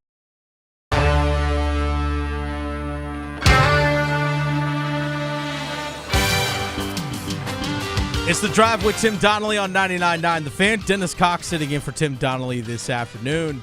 Max producing the show. It's time for the numbers game. And we have a pair of tickets on the line to see Lincoln Park. The winner of the numbers game will take home said tickets to see Lincoln Park with special guest grandson on the From Zero World Tour 2025 at Lenovo Center on May 6th. Our contestants today, we have Corey in Rocky Mount, and we have Steven in Selma. All right, the way we start things off to figure out who goes first, we're going to ask a question. We'll go Corey in Rocky Mount first. Corey, are you there, sir? Yes, sir. All right, Corey, this is how we determine. Mac's going to pick his favorite answer. What are you looking forward to most this weekend, but it has to be sports related? I would say tonight's game, NBA game, Pacers and Bucks. Pacers, Bucks. Max, any questions? Are you rooting for either particular side in that matchup there, Corey? Pacers. Pacers, man. I'm actually from Indiana originally. Okay. All right. Fair enough. All right. Stay on the line. Let's go ahead and get to Steven in Selma. Steven, are you there? Steven? Okay, you worried me there for a second, Max. All right, Steven in Selma, same question. What are you looking forward to most this weekend, but it's got to be sports-related? I think to see how the rest of the draft plays out. I'm obviously a Panthers fan, but also I'm interested to see I'm an ECU alum and see where Siobhan Revel, the cornerback, gets drafted. Okay, he might get drafted at some point today, possibly in the second round. All right, Max, between Corey and Steven, you pick one. I am going to go with Steven. Okay. Fellow Panthers supporter, and selfishly, I have a futures bet on the Bucks to win the NBA title. So the fact that Corey said he was rooting for the Pacers, I'm sorry, Corey. I respect you backing your hometown team, but you got to look out for number one. Okay, that's fair. I respect that. All right, Corey, stay on the line. We're going to start things off with Steven and Rocky Mountain. All right, Steven, you there? I am. All right, so we have 4 categories to choose from. The way this works, I'm going to give you all 4 of these categories. You got to pick me which one that you want to go with. We have the NFL 2021 draft class. So these are guys who were all drafted in 2021. We have NFL 2018 draft class. So these are guys all drafted back in 2018. We have an NBA category, NBA LeBron's all-time teammates. So guys known for playing with LeBron James. And we have NHL Hurricanes throughout history. Let's go with NFL 2021 draft class. Okay, 2021 draft class. Pretty simple here. We're going to have 30 seconds on the clock. We'll give you the name of the player and the team. You give us the jersey number. All right? Trying to get all 5 in 30 seconds or less. You do get 1 pass. If we have a tie, if neither of you guys get 5 and we have a tie, we'll go with whomever goes first. That's how we decide things. But also, if both of you all get 5, all 5 correct in your category, we'll go with fastest time. Any questions? Nope, I'm good. All right, Steven, the time will start when you hear the horn. Trevor Lawrence, Jacksonville Jaguars. 17. Incorrect. Nico Collins, Houston Texans. 25. Incorrect. Trevor Lawrence, Jacksonville Jaguars. 19. Incorrect. Nico Collins, Houston Texans. Pass. J.C. Horn, Carolina Panthers. 8. Correct. Tutu Atwell, Los Angeles Rams. 32. Incorrect. You would have been after the buzzer anyway. So Trevor Lawrence, you were flirting with it. Trevor Lawrence wears 16. You said 17, and then you said 19. Nico Collins, the wide receiver from the Houston Texans, wears number 12. You got J.C. Horn correct with the Carolina Panthers. He wears number 8. And Tutu Atwell right there at the buzzer has worn both number 5 and number 15 for the L.A. Rams. All right, so you got 1, Steven. Stay on the line. If that holds up, you win. But we got to turn things over to Corey and Rocky Mount. Corey, are you there? Yes, sir. All right, Corey. Other remaining categories you have to choose from. You have NFL 2018 draft class. You have NBA, LeBron's all-time teammates, or NHL, Hurricanes throughout history. Let's go with LeBron's all-time teammate. Okay, LeBron's all-time teammate. Same thing. I'm going to give you the name of the player and the team. You give us the jersey number. 30 seconds on the clock. You need to beat 1. Okay, but if you get past 1, still try and get all 5. You ready, Corey? Yes, sir. All right, time starts when you hear the horn. Dwayne Wade, Miami Heat. 33. You say 33 or 3? 3. 3, that is correct. Kevin Love, Cleveland Cavaliers. 27. Incorrect. Austin Reeves, Los Angeles Lakers. 18. Incorrect. Kevin Love, Cleveland Cavaliers. 32. Incorrect. Austin Reeves, Los Angeles Lakers. Pass. You're close there. Kevin Love wore number 0, and Austin Reeves, LA Lakers, wears 15. You said 18, so you're right there on that right track. But you got Dwayne Wade, Miami Heat. That's the only one you got, so you only got 1.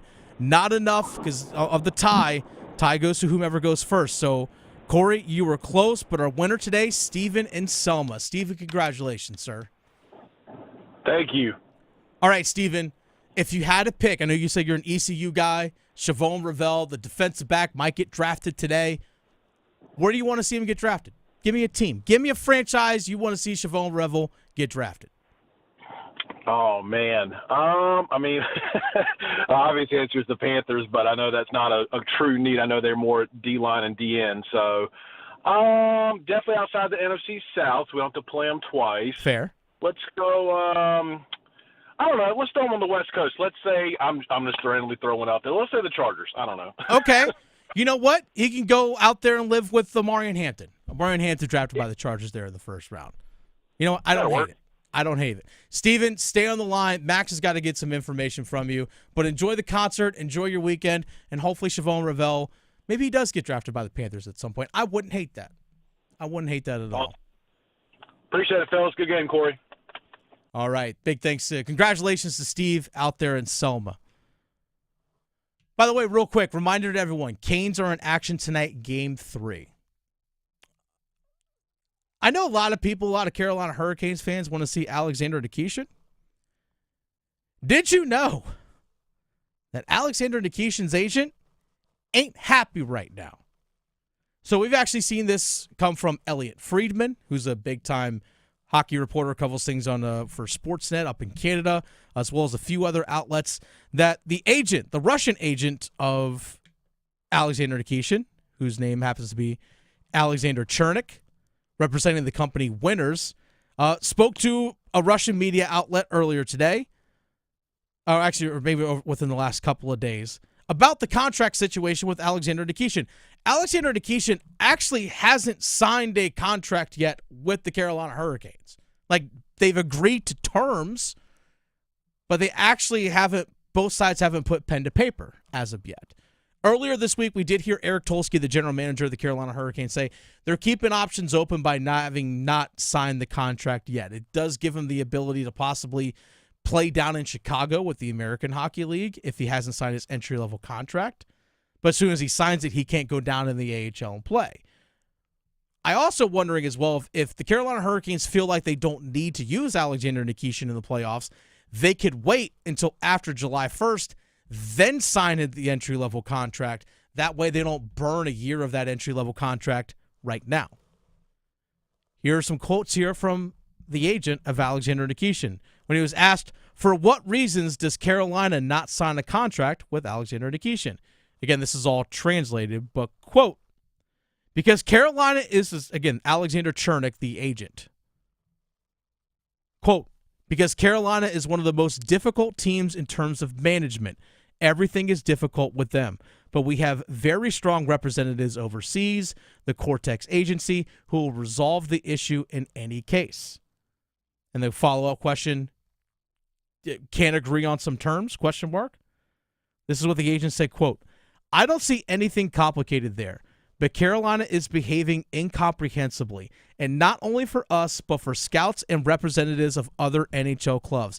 Everyone is shocked and outraged, but as I was told, this never surprises because Carolina always behaves like this and with everyone. At the moment, we cannot comment on the situation because the club's actions defy common sense. If this continues, Alexander will either go back or we will ask for a trade. I don't see the Carolina Hurricanes fumbling this one, nor should they. With all the pomp and circumstance that they had of Alexander Nikishin coming over to the United States, getting him over here with Eric Tolsky with the little airplane emoji, posting that on X. Hey, we get posted pictures. Hey, he's on a plane. Oh, he's got his visa. Oh, he's overseas. He's here. Hey, here's a picture of him walking into Lenovo, looking up in the rafters. You don't do pomp and circumstance for a guy that you don't intend on keeping. I understand there's probably frustration from Nikishin's side. He wants to play. I got no problem with that. I have zero issue with a guy that wants to get on the ice and play. No problem with that at all. I hope Carolina does not fumble this.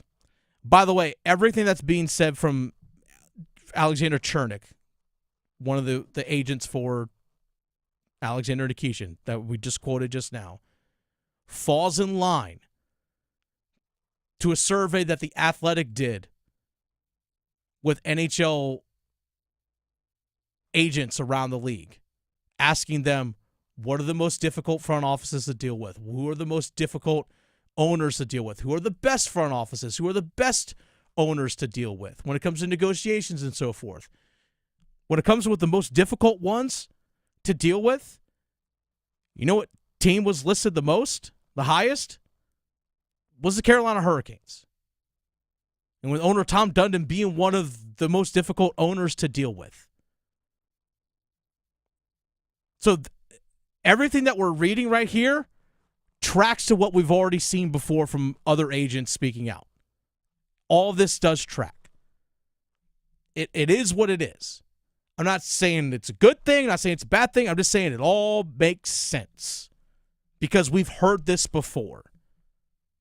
And it probably won't be the last time we've heard it. I hope the Carolina Hurricanes don't fumble this. I understand that the Hurricanes don't want to sign an entry-level contract and burn a year of that if he's only going to play in a couple of games this postseason. I understand that perspective. But if that was the case, why'd you rush to get him over here? Why'd you rush to get him over here? It's a good question. It's a major question. I say this about Alexander Nikishin. It's just like these guys that we're seeing getting drafted into the NFL. I know we got to take a break here soon. But just like the guys we're seeing getting drafted into the NFL, everything's a projection.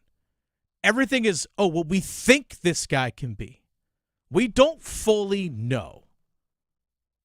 At least what we believe what he's capable of being doesn't mean he's going to be that right away. And it's going to be a very difficult thing to ask any new player to come into a playoff situation in games that truly matter the most and ask him to come in and perform right away, especially when there's a difficult language barrier and he just simply doesn't know the system. It's a very difficult thing to ask someone to do of that. So I tame expectations for Canes fans in that regard. All right, we got to take a break. This is Drive with Tim Donnelly on 99.9 The Fan. Dennis Cox sitting in for Tim Donnelly this afternoon. On the other side, the weekend's here. We got to make some picks next. The Adam Gold Show. And I get asked all the time, what's the key for Carolina to go far in the playoffs? There are two keys. One is obvious. Got to get decent goaltending. Either Frederik Andersen or Pyotr Kochetkov need to be at least good. But if you want to go far in the playoffs, Andrei Svechnikov has to be something resembling the player that got a $7.75 million contract. The Adam Gold Show, weekdays starting at noon on 99.9 The Fan. Your home shelters your dreams and protects your memories. At Baker Home Exteriors, we understand this deeply. It's why we've dedicated ourselves to caring for homes like yours. As part of the Baker Roofing family, we bring a century of expertise to every project, from roofing and siding to windows and decks. We don't just upgrade homes, we help protect the life you've built within them. Because your home is where our heart is. Visit BakerHomeExteriors.com and start your home's next chapter.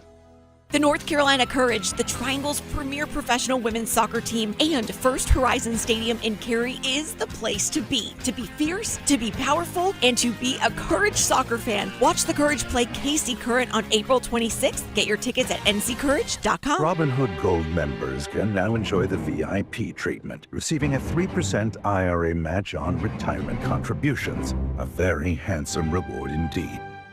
With Robinhood Gold, your annual IRA contributions are boosted by 3%. Plus, you also get 4% APY on your cash in non-retirement accounts. That's over 8 times the national savings average. The perks of the high net worth are now available for any net worth. The new gold standard is here with Robinhood Gold. To receive a 3% IRA boost on annual contributions, sign up at Robinhood.com/gold. Investing involves risk. Rates subject to change. 3% match requires Robinhood Gold at $5 a month for 1 year from first match. Must keep funds in IRA for 5 years. Go to Robinhood.com/boost. Over 8 times the national average savings account interest rate claim is based on data from the FDIC as of November 18th, 2024. Robinhood Financial LLC member SIPC. Gold membership is offered by Robinhood Gold LLC. Prescriptions require an online consultation with a healthcare provider who will determine if appropriate. Restrictions apply. See website for details and important safety information. Price varies based on product and subscription plan. Hey guys, let's talk ED, because millions of men experience it. But not everyone can access or afford treatments like Viagra. Hims can help. Through Hims.com, you can access a full range of treatment options for ED through a 100% online process. To start your free online visit and save up to 95%, go to Hims.com/joy. HIMS.com/JOY. Come celebrate Global Golf's 4th anniversary sale this week. Don't miss your chance to get a pre-owned TaylorMade Stealth Q driver starting at $179. Apparel marked down 80% and trade in your current clubs and receive 50% bonus trade-in value. Browse thousands of used clubs, all from top brands like Callaway, TaylorMade, Mizuno, Ping, Titleist, and more. Visit Global Golf today, located on 7320 ACC Boulevard, North Raleigh. Global Golf, home of the best deals in golf. Trade-in bonus applicable towards the purchase of new 2025 products. Organize easy. Organize tough. Customize your work truck or van with upfit solutions from Van Products. Steel and aluminum shelving, toolboxes, data files, cabinets, drawers, conduit carriers, ladder racks, everything safe and secure. Everything built as unbreakable as you by Adrian Steel. Backed by the best warranty in the business. 3 years, 36,000 miles. Everything custom installed by Van Products so you know it's done right. From a single work rig to a fleet, choose custom installed upfit solutions from Van Products. Now great work by Orlov. He'll fish it away. Here comes Martinook. He's got Stahl with him. Martinook up high. He scores! He continues to beat the devil. Jordan Martinook shorthanded. It's 2-1 Carolina. Wouldn't hate seeing that tonight. Jordan Martinook, shorthanded goal. If that happens tonight, that'd be awesome. But it is the weekend, and I'm sure Canes Game 3 tonight will show up as we make our picks for the weekend. By the way, it's The Drive with Tim Donnelly on 99.9 The Fan. Dennis Cox sitting in for Tim Donnelly this afternoon. Max Gorham producing the show today. Max, let's make some picks. What are we looking at this weekend? Let's go ahead and get this thing started. Obviously, we're going to start with okay. Canes Devils Game 3 tonight, 8 p.m. Already? I don't know if you knew, Canes are playing the Devils tonight. You know, I heard. That's what I was told. That's the rumor that was floating around.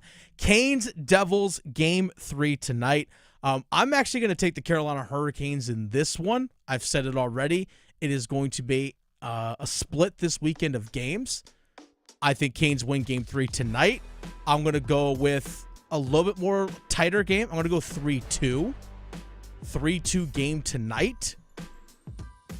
And I got to think the Canes lose on Sunday. But 3-2 Canes win tonight.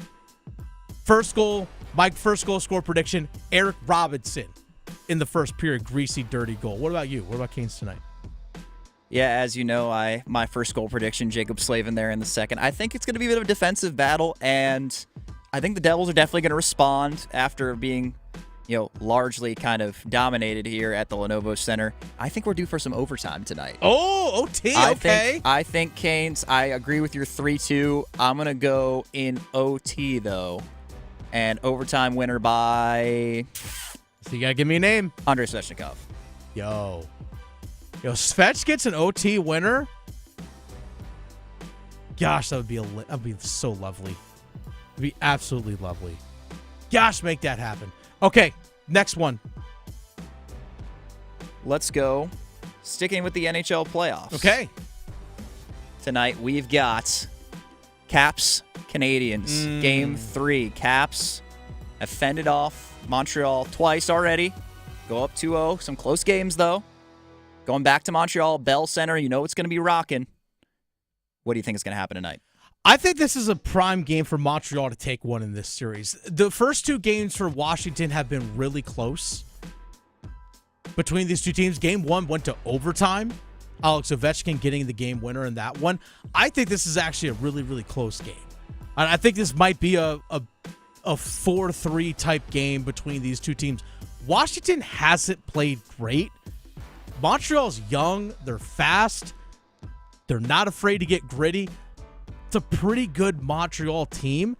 Give me Montreal in this one 4-3. I don't think Washington has played that great, and Montreal's pushed them in every single game. Again, game 1 went to OT. Game 2 was a close one as well. Give me Montreal at home in the Bell Center to take one here. 4-3. I'm going to go with Montreal as well. I think that environment is just nuts. It's probably pretty hard to play in. So I'll take the Habs as well. They much like New Jersey, need to bounce back, but I think they'll actually get one, unlike the Devils. Yeah, I agree. All right, next one. Final NHL playoff game tonight. All right. The Kings and the Oilers. Kings up 2-0, going back to Edmonton. Kings trying to win this series for the first time. They've played 4 years in a row in the first round. They've got a 2-0 series lead, I think, for the first time since that trend has begun. What do you think? Connor McDavid and Draisaitl, will they bounce back? Or is it going to be more of the same, Kings kind of dominating? It's interesting. I was talking with the Empty Netters podcast a little bit off air about Washington and the LA Kings, because we saw this offseason the LA Kings make a trade to get Pierre-Luc Dubois. The LA Kings traded Pierre-Luc Dubois to Washington, and LA got Darcy Kemper as part of that deal, goaltender. And things have worked out really well for both teams. Both teams got better as a result of that. So Darcy Kemper in net has been pretty good. Again, you're facing guys like McDavid, you're facing Draisaitl, those two guys you mentioned. But for goaltending, it comes down to Stuart Skinner for Edmonton. Are you going to get does last year's Stuart Skinner show up all of a sudden? I think he'll be better playing at home. I think Edmonton takes this one, but it's not going to be in a low-scoring affair. I think it's going to be one of those, it's got to be like a 6-4 type game. Give me Edmonton in this one at home to finally take one, but then I don't feel comfortable with that one. But Edmonton's 6-4, high-scoring game. It's hard to see them going down 3-0. I'm going to go with the Kings as well. I'll get one more for you here. We'll delve into the NBA. Oh. LeBron James. Really? In action. They're going to go back to Minnesota, tied 1-1. Bounce back big time in Game 2 to tie up the series 1-1. Who do you got, Lakers, T-Wolves? I'm just waiting for J.J. Redick to yell at his team again. That was actually a lot of fun to see. Give me the Timberwolves at home. I'll take Anthony Edwards and that crew at home. I don't hate it, but I also don't like betting against LeBron, so I'm going to go with the Lakers. I think everyone would love to see LeBron and Luka in the NBA Finals together. That's what I want to see. It'll be fun to watch. It's The Drive with Tim Donnelly on 99.9 The Fan. Dennis Cox sitting in for Tim Donnelly this afternoon. The NFL Draft also is taking place tonight, rounds 2 and 3. You can enjoy that while you're watching hockey, listening to hockey. Coming up next, did the Panthers make the right move last night on Overdrive? The Canes are back in the Stanley Cup playoffs. It's Game 3. Slipped it out in front, back to Gostisbehere. Second chance, he scores! Persistence is named Shane Gostisbehere, and we're tied at 1. Storm Watch with Adam Gold at 7. Puck drop at 8. Martinook up high, he scores! Jordan Martinook shorthanded, it's 2-1 Carolina. On your exclusive home for the Carolina Hurricanes, 99.9 The Fan. Hello, I'm John Heister for John Heister Chevrolet in Fuquay Varina. And people are asking us, how are you selling so many cars all of a sudden?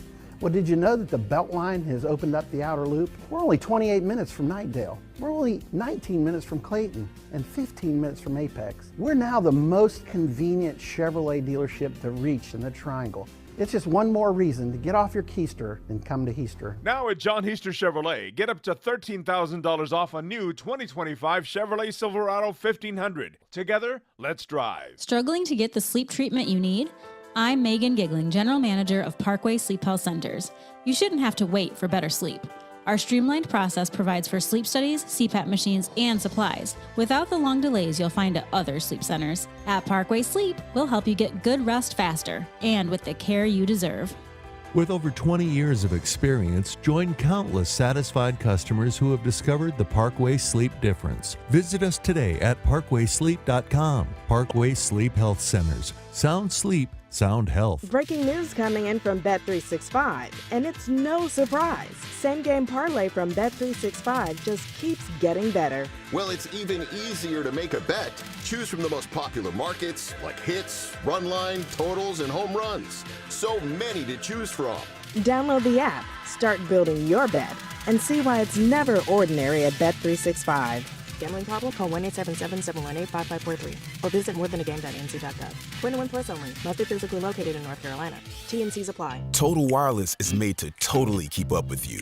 We have unlimited data that never slows you down, covered by the Verizon 5G network, and all for less than $30 a month when you get 4 lines.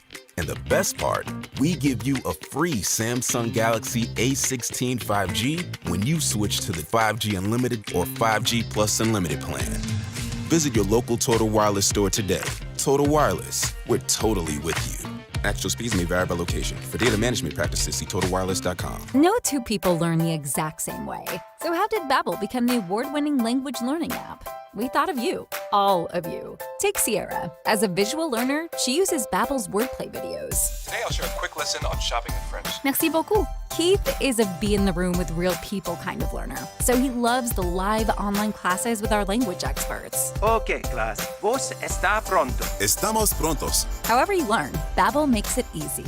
Try Babbel for free at Babbel.com. Babbel.com. When you switch to Progressive, you could save bundling your home and auto. Then you could put that money towards some of the surprisingly more expensive things in life. May I help you? I just wanted to request a late checkout, please. Of course. That's $30 per hour for up to 4 hours. Huh. Okay, but if you can offer a late checkout, then that probably means no one is staying in that room. So if it's empty, maybe I can just stay a few extra hours. Oh, aren't you adorable? Life costs a lot, so bundle and you could save with Progressive. Progressive Casualty Insurance Company, affiliates, and other insurers. Not available in all states. This hour of the Triangle Sports Leader is powered by Ritchie Law Firm, Injury Lawyers. Ritchie Law is on top of it. That one back, that one going, gone! Go to RitchieLaw.com. That's RitchieLaw.com. Meals from those years are hard to forget. It was all white bread and whole milk, hamburger casseroles, and quiche Lorraines, all with a side of cigarettes. We ate salads as desserts. We knew a party was classy if it had a cheese log, and we never missed an after-dinner smoke. It didn't matter if we were in our dining rooms, a burger joint, or the ritziest of restaurants. There'd be an ashtray on every table, and that very particular flavor in every meal. We smoked for breakfast, lunch, and dinner. It's amazing that our food could taste like anything else. If that was you then, get your lungs screened now. Surviving lung cancer starts with a scan. Learn more at screenyourlungs.org. This PSA was made possible by industry funding and guidance from lung cancer patient groups. Broadcasting live from the Lenovo Studios. WCMC HD1 Holly Springs. 99.9 The Fan. The Triangle Sports Leader. It's 6 o'clock. Time to shift into overdrive. All highlights, no filler. As we run it back from the drive with Tim Donnelly.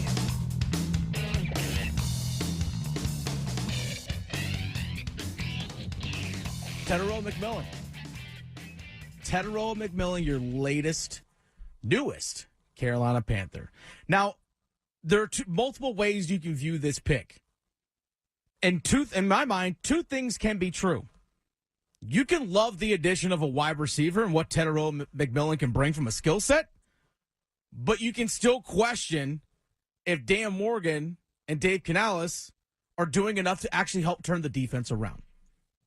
But let's lead off with what is first.